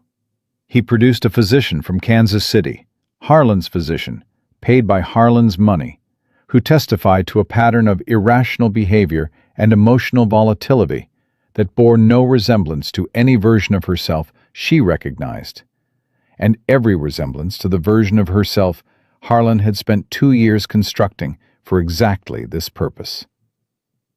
She sat at the witness table and listened to all of it, without visible expression, which she could do because she'd had 2 years of practice, and because she understood that what Webb was doing was not about the truth, and the truth was what she had. When it was her turn to speak, she spoke for 4 hours. She named every family. She described every document. She explained, in the plain, clear language of a woman who had learned to pay attention to everything, exactly how Harlan Voss had built a system for dispossessing people who couldn't fight back, and exactly what he had done when they tried. She described Clara Dreyer and read aloud the letter Anna Dreyer had written to a man who was already composing his sympathetic non-answer. She described what she had found in the locked drawer at 5 a.m, and what she had decided to do about it, and what it had cost her. And she said the last part without flinching, because the cost was part of the evidence, because the scar on her back was part of the testimony, because a woman who takes a bullet for the truth and gets back up and rides to Enid in the rain and stands in a federal courtroom 4 months later and says what she knows with her whole name attached to it, is not demonstrating irrationality. She is demonstrating the opposite. Cole Arden testified via sworn deposition, read into the record by Clearwater himself. Edgar Pruitt came in person, riding 2 days from his homestead in the company of Daniel Brewster, and testified in the slow, unhurried way of a man who had kept records for 4 years and knew exactly what he was talking about. 3 of the families from the ledger were located and came forward. Gertrude Hoffman sat in that courtroom and told the jury in careful English, with her eldest daughter translating the moments her words ran out, what it had meant to lose 6 years of work to a piece of paper she hadn't been able to read. Dr. Irene Marsh came without being asked. She had not been called as a witness. She sat in the gallery every day of the trial, and when Maggie walked in each morning, she was there.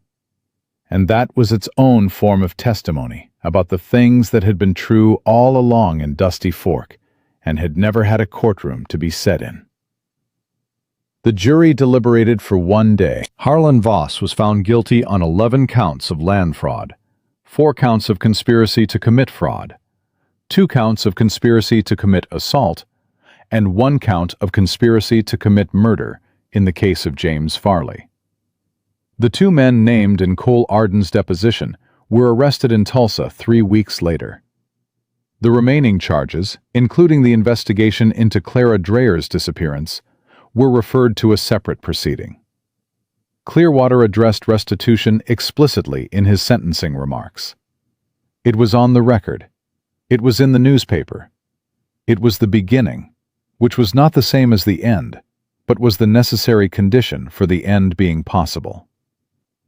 Maggie sat in the courtroom and heard the verdict read, and felt, again, not what she'd imagined she would feel. She had spent the past 4 months preparing for this moment, and she had imagined it many times, and it had always felt, in her imagination, like an explosion, something large and decisive and final. What it actually felt like was a door closing quietly at the end of a long hallway. The sound of it was small, but the silence afterward was complete. Tom was sitting beside her. He had been beside her every day of the trial, at the table in the morning, and in the chair at her back during testimony, and on the bench beside her in the corridor during recesses, present and unhurried, and asking nothing from the moment except that it be gotten through. When the verdict was read, she felt his hand cover hers on the table. Brief, certain, and then gone, because it was not the kind of gesture that needed to linger to mean what it meant. She looked at him. "It's done," she said. "It's done," he agreed. Outside the courthouse, in the gray November air, Gertrude Hoffman found her on the steps. The woman was smaller than she remembered, smaller and older, and wearing the specific expression of someone who has survived something they were not sure they would survive and has come out the other side into a landscape they are still learning how to read. She took Maggie's hands in both of hers and said something in German that Maggie couldn't follow, and then her daughter translated in a low voice. "She says you gave them their name back. She says in our language, the word for justice and the word for restoration are the same word." Maggie held Gertrude Hoffman's hands and understood, fully and finally, why she had opened a locked drawer on a dark morning in July and run down a street with papers pressed against her chest into a bullet she hadn't heard fired. Not for herself, or not only for herself. For this. For a woman on courthouse steps saying a word in 2 languages at once, and meaning both of them, completely. The Hoffmans got their land back the following spring, through a territorial court proceeding that Clearwater supervised personally, and that set the precedent for the remaining 8 families. Not all of them recovered everything they'd lost. The law was what it was. But the record existed, and the record was permanent, and permanent records had a way of outlasting the men who had tried to prevent them. Maggie moved to Tom's 40 acres in December, which was something she had thought about for 3 months before she said yes, and had known she would say yes since the morning she'd watched him write Clara Dreyer's name in his notebook without being asked. She moved there as herself, not as anyone's wife, not as anyone's property, not as the woman Harlan had made or the woman Harlan had tried to destroy, but as Margaret Calloway, 30 years old, who had survived a bullet and a locked drawer and 2 days of rain and 4 months of courtrooms, and had come out the other side with her name intact and a clear understanding of exactly who she was and what she was willing to fight for.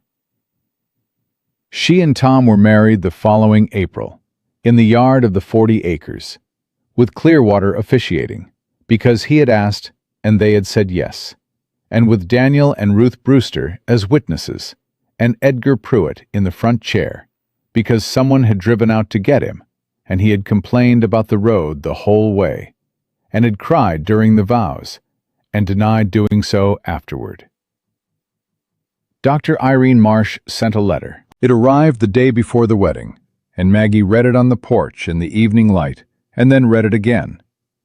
And then she folded it carefully and put it with Cole Arden's letter, and kept them both in the same place, together, in a wooden box on the shelf above the fireplace, alongside a notebook that was full to the last page and had started something that was still going.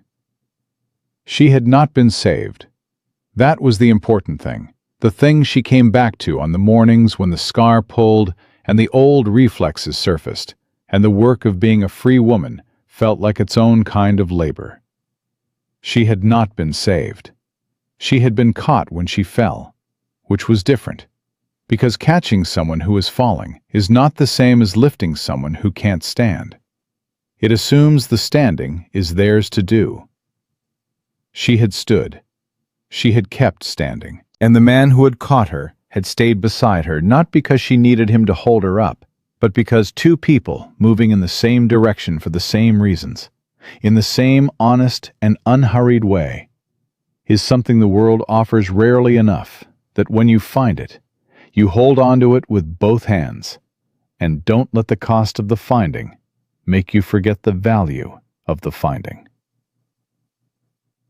Margaret Calloway had run down a street in Dusty Fork on a July morning, with papers pressed against her chest and a bullet finding her back. And she had not hit the ground, and she had not been silenced, and she had not let Harlan Voss's certainty that he had already won become the truth. She had made a different truth. Out of a locked drawer, and a man with a notebook, and 11 families, and a deputy marshal's shaking hands, and an old man's careful records, and a doctor who came every day to a courtroom where she had never been called, and sat in the gallery bearing witness, because some things needed to be witnessed, and she had been afraid for too long to wait any longer. Margaret Calloway had built the truth herself, piece by piece, from everything she had, and everything she knew, and everything she refused to let be taken from her. And it had held.